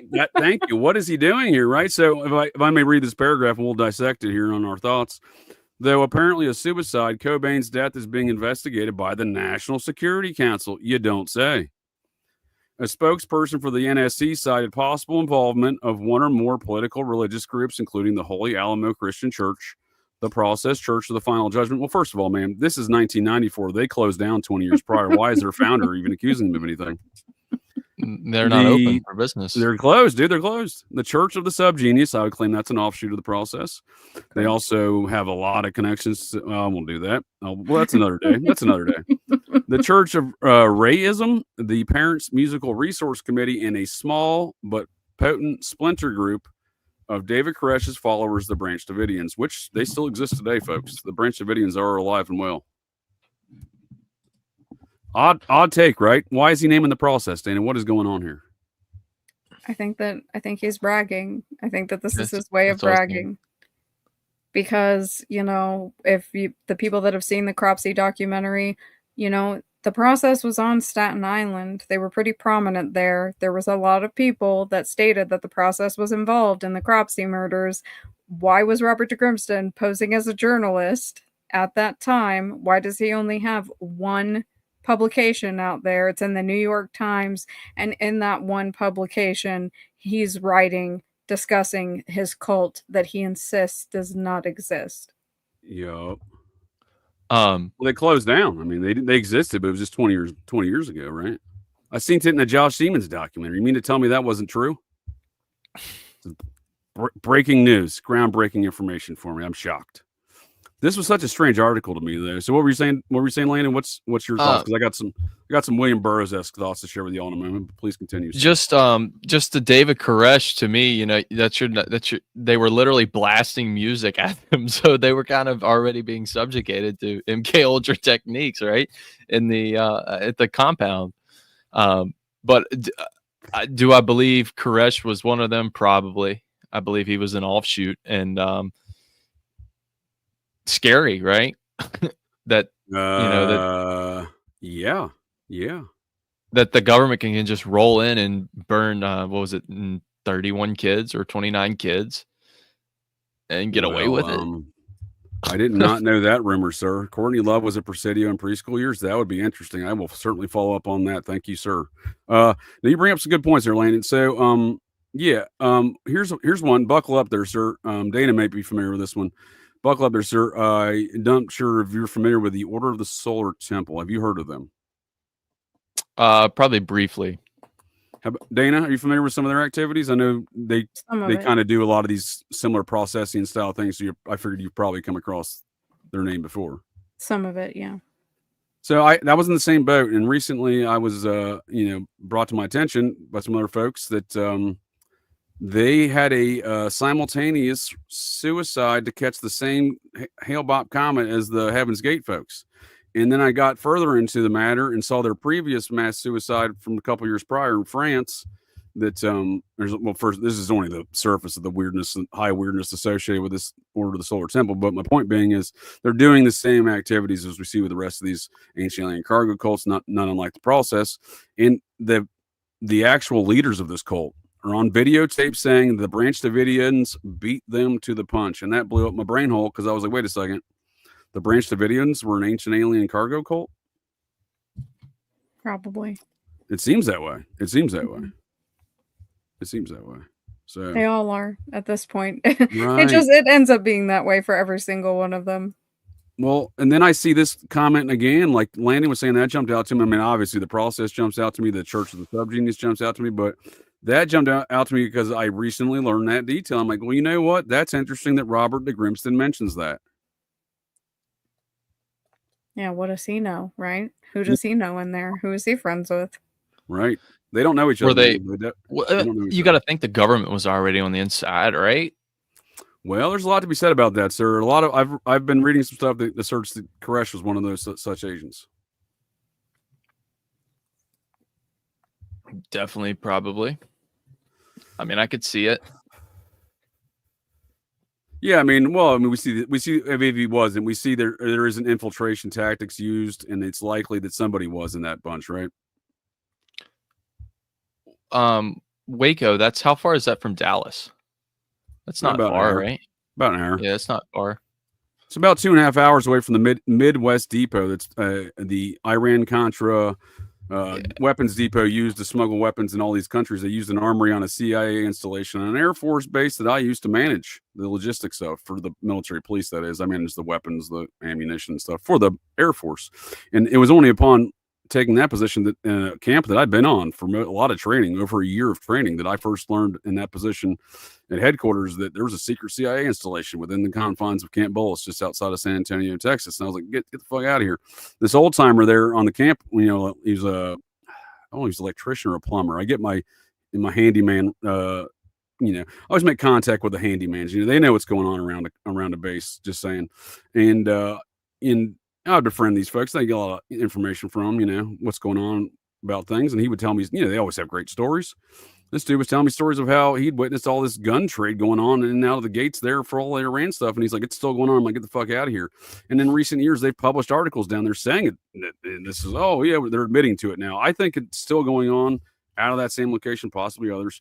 And I think the Waco folks and their gun trade were associated in around those activities with the Iran-Contra weapons depot out of there. So the quote unquote Midwest depot that you'll find in the PatCon files, right? You'll find them in the PatCon files. And all these connections. And I saw Troublemaker Jonah in the chat. He'll be joining us, Landon, for the lethal weapon review next Wednesdays in Operation GCD. But we talked a bunch of PatCon stuff and all these matters relative to the Idaho 4 murders and other such activities that go on today and plague our society. But we played a little bit of Mad Libs. I think I'm going to start doing that, playing more Mad Libs with some of these redacted documents. But it seems that old Colby's queers were deep ingrained in all that stuff. You have Bo Gritz, retired Army Special Forces officer, who he negotiates the Randy Weaver situation up there at Ruby Ridge.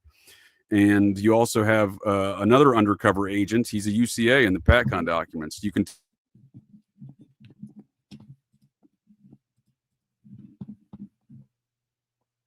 I think he froze. I think so too. I'm glad it's not just me. Am I back? You're back. You're here. Nice. So I appreciate you folks joining me on my journey on this commentary. But my point being is we see Bo Gritz, the other undercover agent in our Mad Libs games, myself and Jonah a couple weeks back on Operation GCD Live Wednesdays there. It seems was Timothy McVeigh.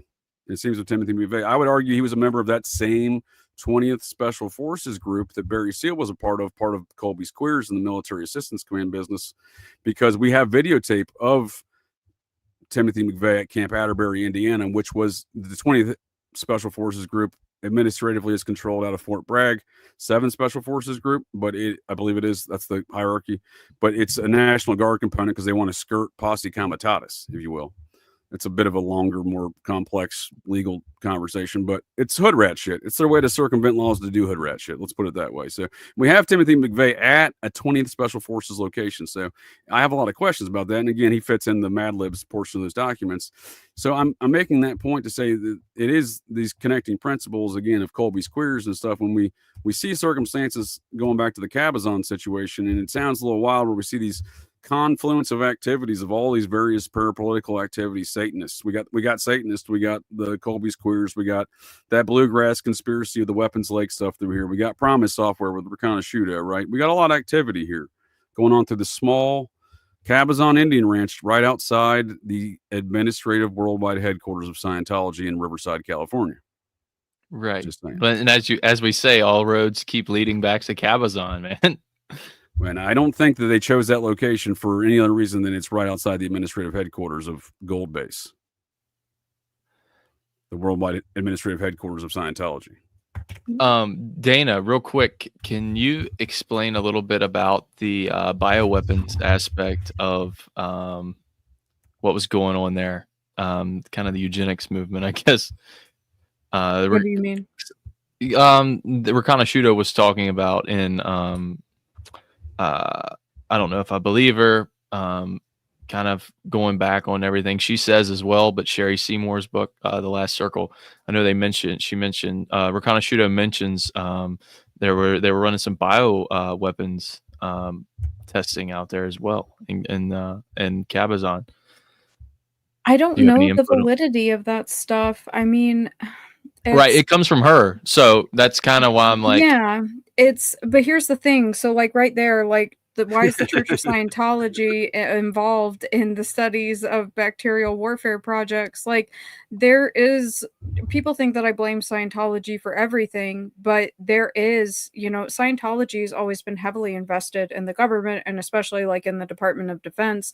So I'm very curious as to their ties here as well. I'm more familiar with, like, Cabazon has just come up in my research in particular as far as Rakanudo, because Paul Caruso, who was the friend and attorney for Jay Sebring, for Charles Tico, and for Joel Ristow, he is actually named in one of the JFK declassified files as being an associate of La Cosa Nostra in Cabazon, involved in like money laundering with the casinos there.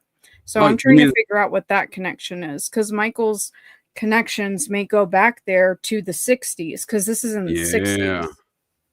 Well, I was gonna say, you mean to tell me the whole Bay of Pigs thing again? It shouldn't be ignored, though, also that Castellero's sister died there in the Haight-Ashbury, right there when Rakanudo was there too, right? Correct. Yeah, she died in 1970. Yeah, she was 18.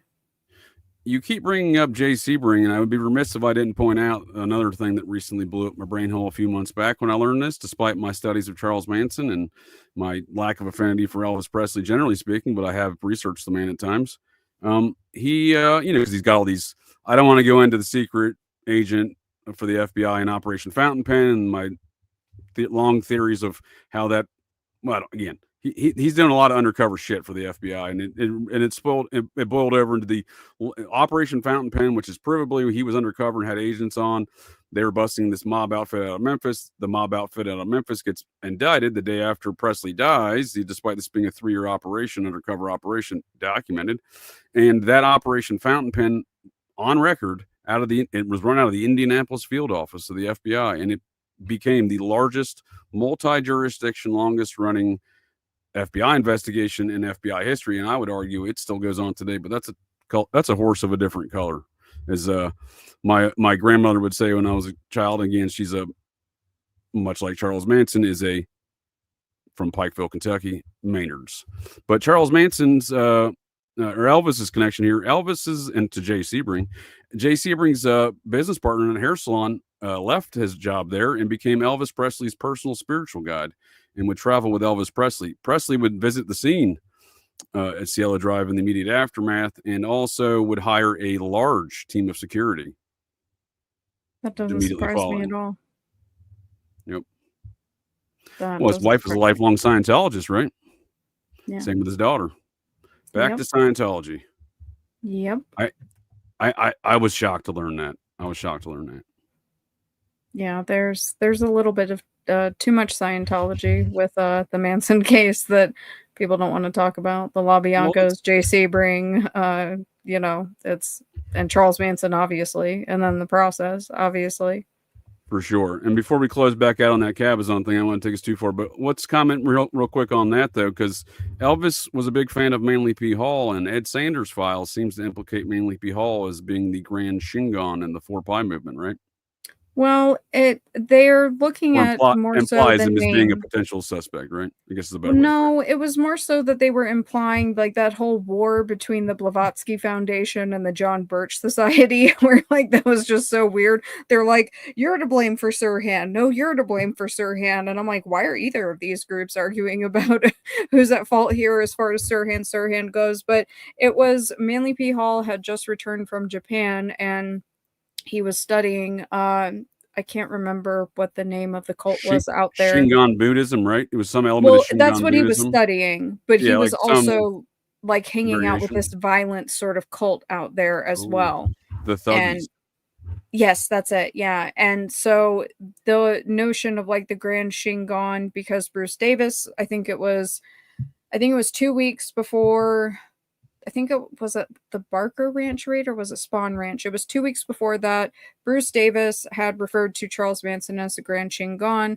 I say Shingon. I mean, these are a bunch of, I'm sorry, they're not hippies. These guys are, you know, felons that grew their hair out. They're criminals who are just looking like hippies. So I don't think that they're really focused on the nuance of Shingon versus Chingon. They're just saying it. Other members of the family also called Manson that.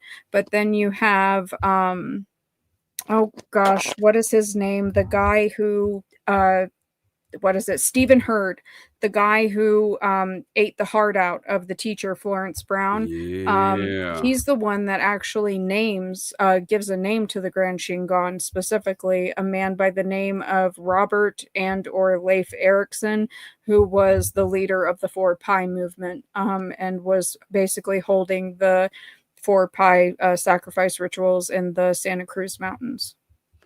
Yeah, I think that's all interesting stuff, and it's part of the same mix. I think my point I should have stated it as it was the first time I'd ever heard or seen the Shingon being Shingon from this Japanese influenced Buddhism of this Kali worshipping sex tantric thuggy cult, right? That clearly, you know, Manly P. Hall had, you know, had some interest in, and if I'm not mistaken, I can't quote it directly from the files off my brain hole, but you might recall.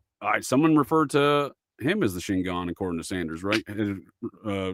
Referred to Manly P. Hall as the Shingon. In Ed's files? I thought that was in there somewhere. I could be mistaken.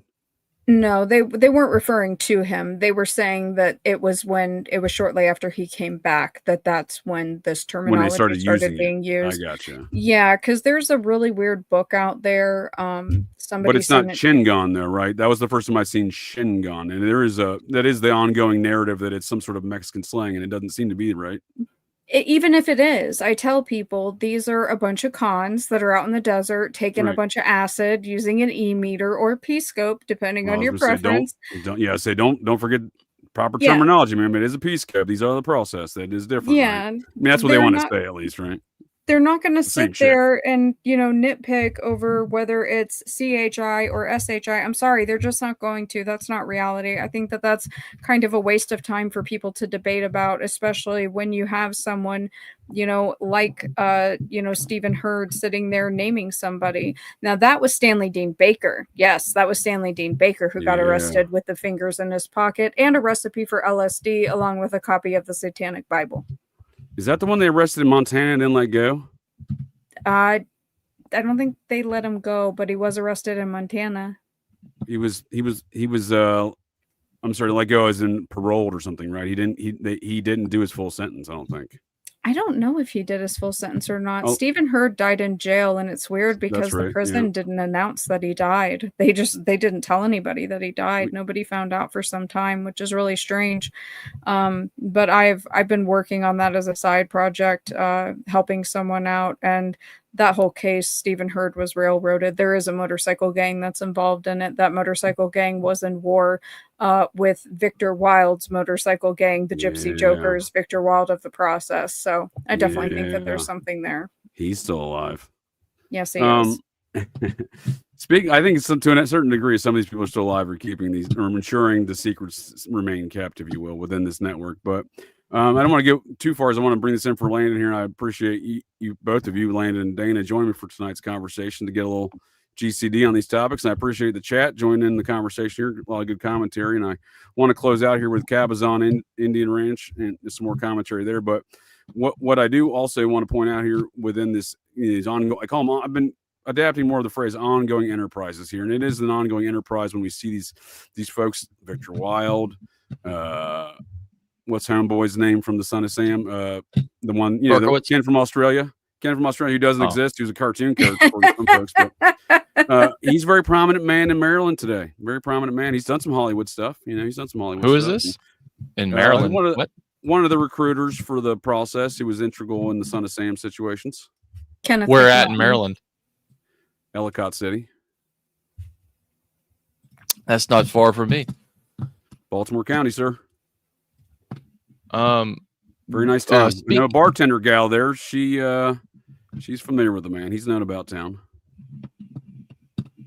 JJ, real quick, how far is 29 Palms to Cabazon? I was thinking the same thing. It's a couple hours. That's Desert Springs. But I was thinking, where was Jack Parsons doing his weird, Corellian rituals with old Elron and your theories of where Aquino came from, which I do like, ma'am. And where was that at relative to the Cabazon and, Manson's activities out there as well in the desert, right? Right in that same region. I know it wasn't far from JPL Laboratories. I know that they weren't that far. I can find the exact address because I know that there is the address of where Jack Parsons was living and holding all of those parties. It'd be interesting to map all these things out. You've done that with the Haight-Ashbury scene relative to the Zodiac paints an interesting picture too, doesn't it, man? With the 60 miles, JJ. 60 miles. That sounds about right. I have a full map of Rakanudo, right? Yeah, I'll add it to my map of California because I have a full map of the state. So I'll just throw those in because that's a good idea. Nice. That's a lot of weird stuff goes down at 29 Palms. You ain't kidding, sir. You ain't kidding. Have you seen Dana's map of the Haight-Ashbury during the quote unquote Summer of Love, where we were talking about where Charles Manson, the Tavistock Grateful Dead, and Michael Rakanudo of the Cabazon Promise business was hanging out? Dana's done a whole map of all these activities, Landon. You should check that out and see what that works out. And I'll make sure I put a link for folks to the interwebs to check out. But what are some of the telling things you saw when you mapped that out, Dana, especially relative to the Zodiac? Well, I mean, the biggest thing that stuck out to me is that Esalen is literally right in the middle, equidistant from the lower states activity to the top of the state's activities. I mean, but all these people are within walking distance of one another. I mean, even where LaRouche ends up setting up one of his offices later on is within walking distance of one of the Foundation Faith of God locations at that time. Yeah. Like, they're all just right within walking distance, including some of the people that end up getting recruited into the process. I mean, yep. Paints a telling picture when you start mapping it out like that, right? Yeah, it's all guilt by tenuous association. We also see elements of one of the Zodiac victims who was involved in that same mix, and you plotted out her positions there in the Haight, and it seems like she's right involved in the same mix because these folks are in her address book, and she's living right there. Oh yeah, Farron. Farron's right there. Yep. Blue Rock Springs, July 4th, 1969, I guess, right? Mm-hmm. The reason I was thinking of 29 Palms, sorry. Did you guys ever hear the episode of The Confessionals?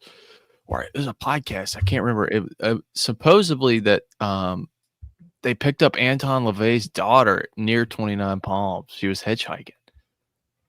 I've heard that on a podcast, yes. Which was super weird. I wouldn't be surprised that there's activities going on out there today. There was that weird OTO lodge not far from the Manson situation that got busted with a 7-year-old boy in a cage. Yep. Wow. Yeah. So there's a lot of weird activities out there. Xena, though. I haven't heard that. That's interesting about Xena because I just did a little bit of genealogy on Nicholas Schreck. That's not his real name. So I'm trying to do some more history on Xena. So that's very interesting. Wasn't John Benet Ramsey figure? involved ahead. with her dad? He was part of the process, right? No. Well, So there was he Are you connections kidding there. me? Are you kidding me? He worked for Raytheon, right? No, he worked for Lockheed. I got some Lockheed, Edwards yeah. connections to that situation, but please continue. I don't think that LaVey was necessarily connected to the process. I mean, I think that there was sort of a front door recruitment thing. Now I don't think the process in particular, I think that there is a really good argument that the Church of Satan, specifically Anton, that there are ties to the 4Pi movement, but a lot of people have a hard time accepting that idea of like the process being a movement, which to me would be bringing in like, the Weather Underground, John Linley Frazier, Yeah. these other An elements. octopus. So yeah, in that way, I do think so, because Stephen Hurd said that he was on his way to go see Anton LaVey before they murdered Florence Brown. Same with Richard Ramirez. He got a one-on-one. Oh, well, Richard Ramirez didn't get a one-on-one with Anton LaVey. Zena and Nick went and visited him in prison multiple times. They had other congregants of the church come into court during the trial. Now, as the story goes, Well, ma'am, if I may, McGowan, I'm not saying you're wrong. I'm just saying we have to maybe grounds for further research, because I think McGowan asserts that in his Program to Kill. I know that Anton and him did not get a one-on-one. Anton, so who is it? Stanton LaVey? That's The her one that son. just died. Yeah, so Grandson. Stanton LaVey denied that they ever met Richard Ramirez and Anton, Of course. but there's an old article where Anton, right after Richard We don't Ramirez, know each other. Yeah, we don't know each other. Right after he got arrested, where Anton was like, "Oh, I remember running into him and he wanted to ask me a question because it was like an equinox, and I told him that I was too busy, and he apologized and said like, I know you're busy, sir. Thank you so much for everything that you do, and like happy equinox." And he was like, he was such a nice young man. I should have talked to him. And there's no record of Anton going to visit Richard Ramirez, though. But Nick and Zena did. And Zena also went and saw Richard privately more than once. If it wasn't for the No Kings protest, we'd still have Richard Ramirez running the streets, man. He got smacked up on the streets by some Latinos, huh? Well, that's for sure. Yeah, that's for sure. He did get messed up there when he got busted, and he was sloppy in everything he did. So he clearly had top cover because he was sloppy in everything he did. I'm gonna have to. I actually didn't know about those those trial interactions. I was just basing it off of my brain hole.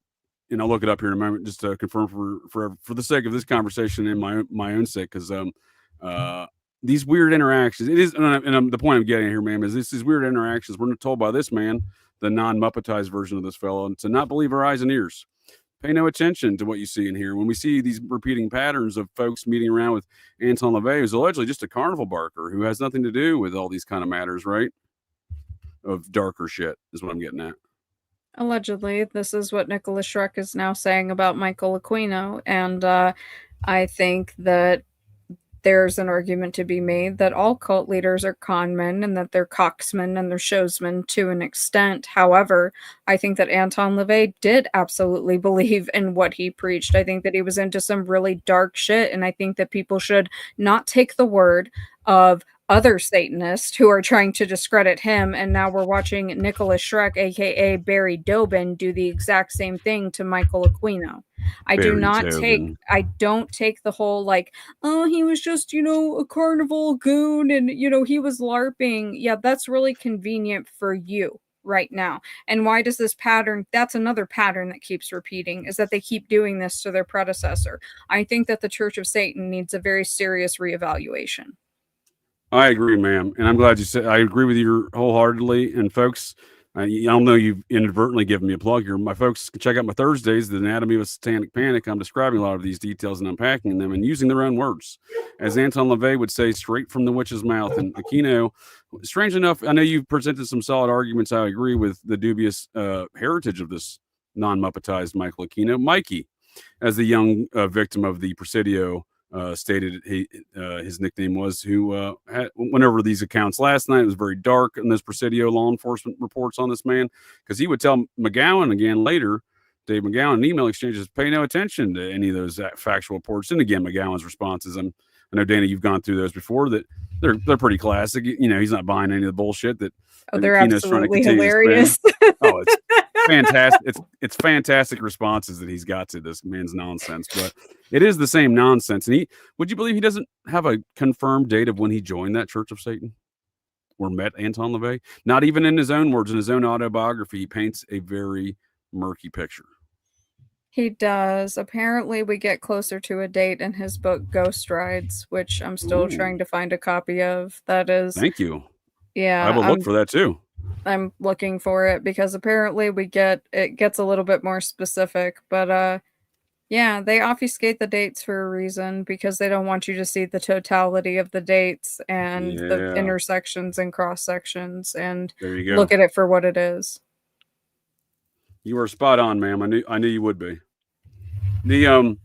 So it is these elements of trusting, these folks of this ongoing satanic panic propaganda. Don't trust your eyes, don't trust your ears, and it is kind of this mind ward of psyops of the Aquinos, Colby Queers type activities that perpetrates these things. And again, it is what I've been covering over there, and we'll continue to unpack. But I wanted to bring this in for landing and go back to Macabazon, and we will definitely touch on that here for close here. But I don't want to overlook, you had said John Benet Ramsey has connections to the process, and I'm into these ideas, but I want to know more.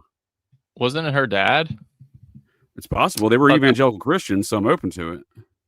Right. I just heard rumor of that because I know that, the dad was like kind of, wasn't he selling software to Lockheed, right? Yep. Or he worked for him? Well, I'll help you out with that conundrum, sir. You know who else, but before I do that, you know who else lived in Boulder, Colorado at that time? Joe Rogan. Anyhow, he sold his company, Action Graphics, $1 billion company he had built from the ground up for $1 billion in 1990, $1 billion revenue. He didn't sell it for $1 billion, but $1 billion company. Right. I forget he was a wealthy man. Sold it to Lockheed Martin there in Denver, Colorado. You know who worked at Lockheed Martin, Denver, Colorado in a management position at that time? The son of Edward Wayne Edwards. Just saying. Wow. That's interesting. Yeah, dude, Colorado, that's super weird, man, because you get into you ain't kidding. What's it called, JJ? The shooting, Columbine. You mean tell me those two fellas that were influenced by industrial rock and Nazisms, kind of like Boyd Rice, who invented industrial rock and neo-process Nazi stuff? He was living in Denver at that time. Are you talking about those same shooters, fella? Is that the same guys you're talking about? Correct. Wasn't their dad weird? Didn't he work for the flight simulator company that may or may not have trained the hijackers? That's a good point too. And you know who the FBI agent was on that case? Old Dwayne Fusilieri. His sons were part of that trenchcoat mafia. In the year prior to that event, they filmed a school project of carrying out the events that were later carried out on 4/20, Hitler's birthday, 1999. So I'm just saying there's a lot of Nazi shit there.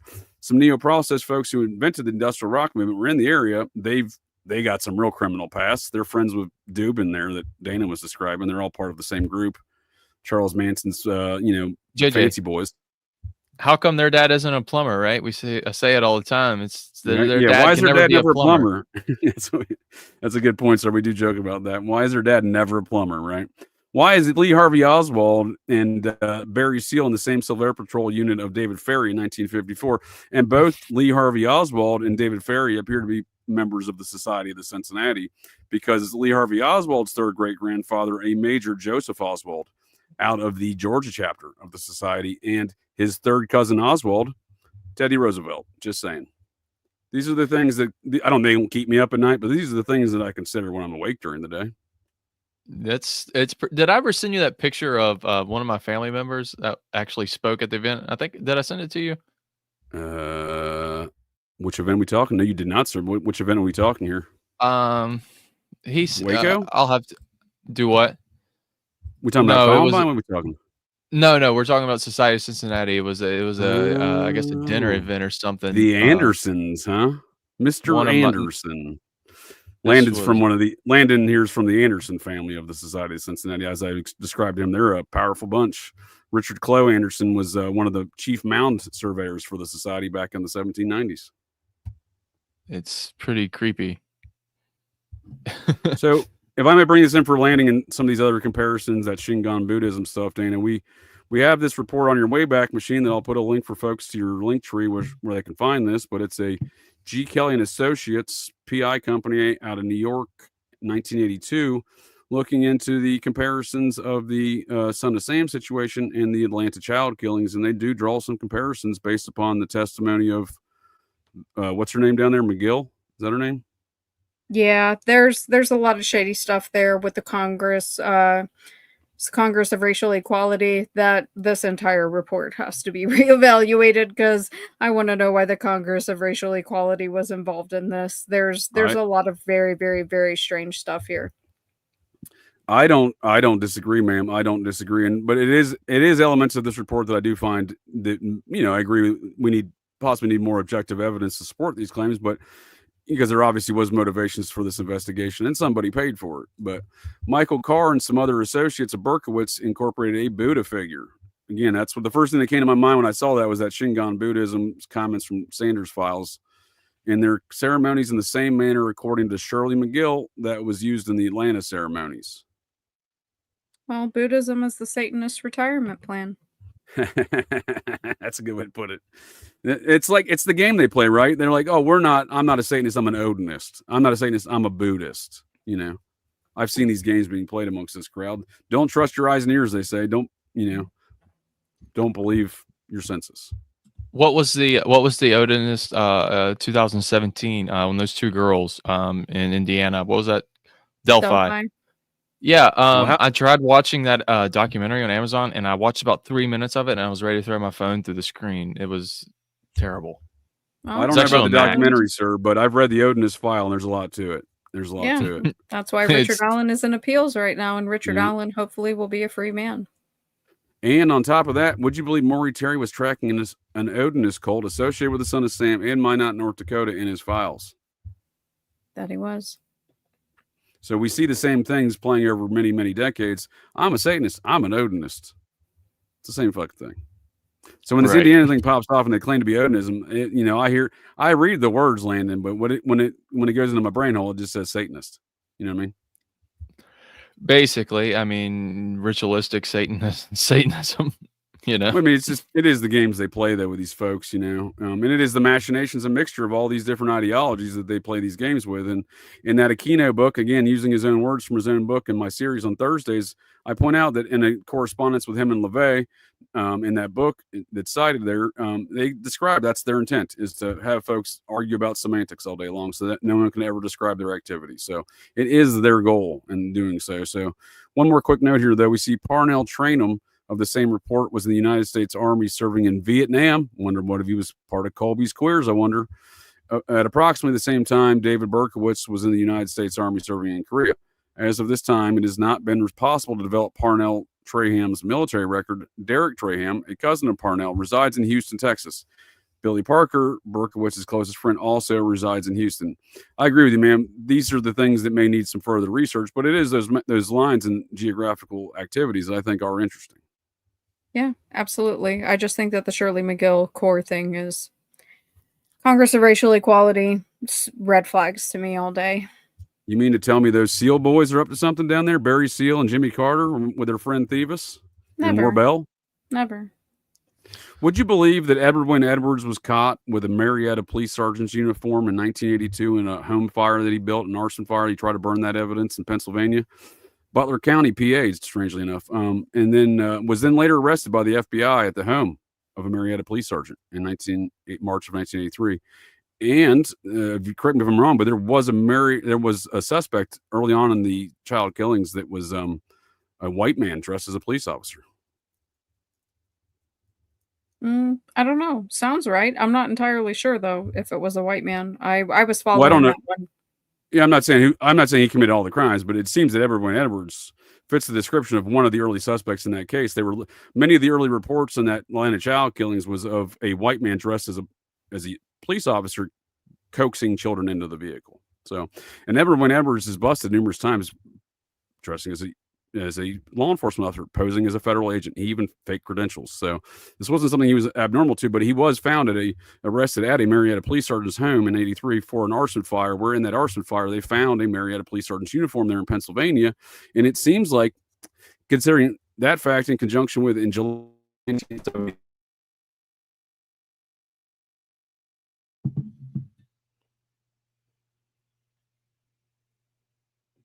Did he freeze again? Yeah, he froze. Okay. Am I back? Am I back? Yep. So my point there was we have that in conjunction with the fact we know Edward Wayne Edwards is there in July of 79, photographed with the Atlanta Police Department's captain. It's weird. Am I back? Am I back? Yeah, you're good. Well, I think we can close it out there as far as Rakanudos and Cabazon Indians. Perhaps we can finish that at a later date. And I do appreciate Landon, your time, sir, and Dana, your time, ma'am, as well. And I believe the folks Absolutely. in the interwebs and the chat have enjoyed it as well. I will turn it both over to you all, though, for a closing statement. So if you don't mind to let the lady go first there, Landon, Dana. Appreciate Absolutely. you joining here to get little GCD and appreciate the conversation. I know there's a couple notes I've already logged in my brain hole for further research and brand new information. I was trying to find so I always some. appreciate that. So do you have any closing statements on the conversation or any plugs that you'd like to plug? Just come check out the podcast. What is the process? Yeah. Or find me on YouTube, Routing Jules, Instagram, and yeah, Dana Duda on X or Twitter, whatever. And you also have a Patreon going with this as well, correct? I do, yeah. So today I should have put a trigger warning on the episode. I feel really guilty for not doing it because it got extremely graphic. But as a Bob Evans fan, I will go ahead and that because it's not like it doesn't ruin the episode, but Bob Evans used to hire underage prostitutes to pee on him. Yeah, I love those stories. Yeah. Yep, so that's included in that episode. Yeah, I'm definitely gonna be checking it out, ma'am. We'll certainly be continuing to catch up on your series for sure. That's great. I love that information. It sounds disgusting. I don't love it in that matter, but it is these elements that we know about this that help us understand the sick bastard that Cocaine Bob Evans was. He another tale. He apparently built a multi-story slide in his bedroom where he would have hookers at the bottom of it, and he'd go up to the top and poop down the slide. So I'm just saying, Makes sense. he's a sick bastard. So when you're telling me that story, I'm like, yeah, that computes from what I've heard. That computes. That it is. So you're doing a weekly. Is this a weekly thing on your Patreon with the release of these podcasts? What are we doing here? I always put it out beforehand. Yeah, I always put it out beforehand on Patreon. And that comes out every week on Patreon before it comes out publicly. Then. Yep, and I also do movie night. We just did Rosemary's Baby. I've seen it before. I saw you advertising that. How'd that go? It was great. Next up will be Eyes Wide Shut. So I haven't seen that either. I was curious. You posted something I saw on Twixter in regards to your review of your film review there, and it seemed like you had a mixed feelings on your Rosemary's Baby film review. It was just a lot. It was really intense because, like, going into it, knowing what I know, I felt like I couldn't enjoy it. But it was very well done. But also just it was a lot. And also, I think that it was just total what would you call it, like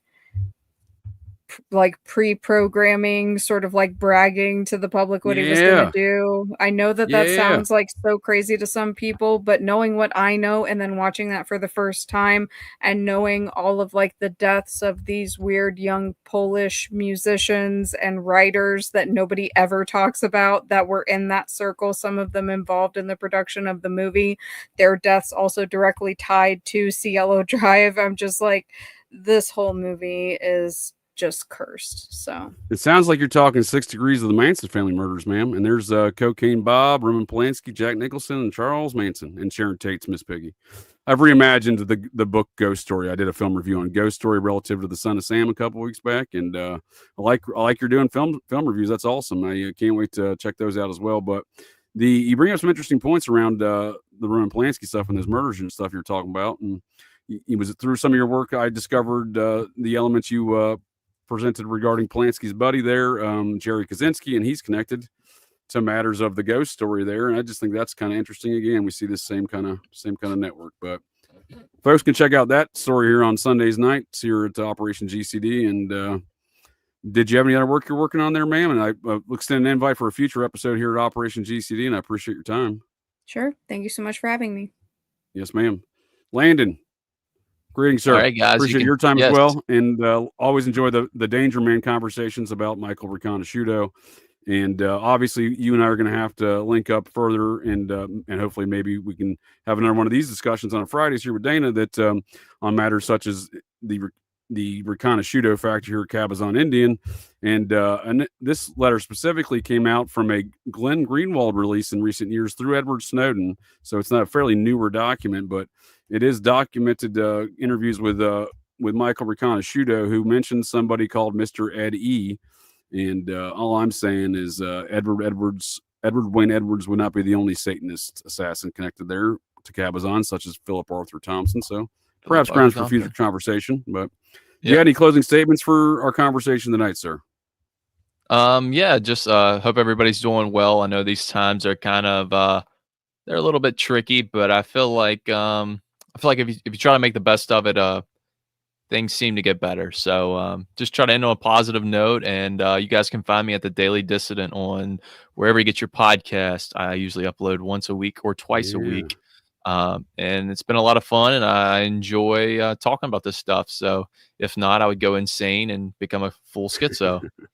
So yeah, that's where you guys can find me, and hopefully I'll be back on here and we can ramble on some better conversations. You know what I mean? More better conversations. Sorry, not that this one was bad.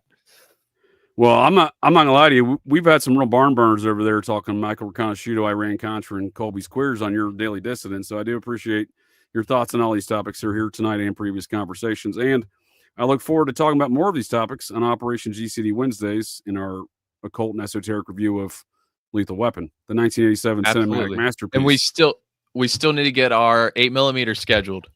I just rewatched it. Oh, I just watched that too for the first time, and I'm never a fan of any member of the Coppola family. Too close to Cocaine Bob for my tastes. But I also specifically dislike that movie. Generally speaking, from the material, it is disturbing. But it was an okay film. But I am looking forward to discussing that film with you in the future. Dana, have you seen 8mm with Nick Coppola? No. Trigger warning. You will be triggered. That's the trigger warning. It's pretty radical. It's you don't want to sit down and eat popcorn to it. That's for sure. All right. Well, I totally agree. Well, on that note, folks can check us out in the Lethal Weapon review, and I appreciate everyone joining us here tonight. A little GCD and Landon and Dana. Same to you as well. Absolutely. And we'll see you, Dana. Catch y'all next time. Bye-bye. Well, that's it. That's the show here, folks. So the next time you're out on the town, visiting your local watering holes, or perhaps just meandering around, and you hear the unmistakable sounds of metal clanking, and you spot signs of a disturbance, well, check your six. Look in that garbage can, 'cause you never can tell. The GCDs may be loose in your town.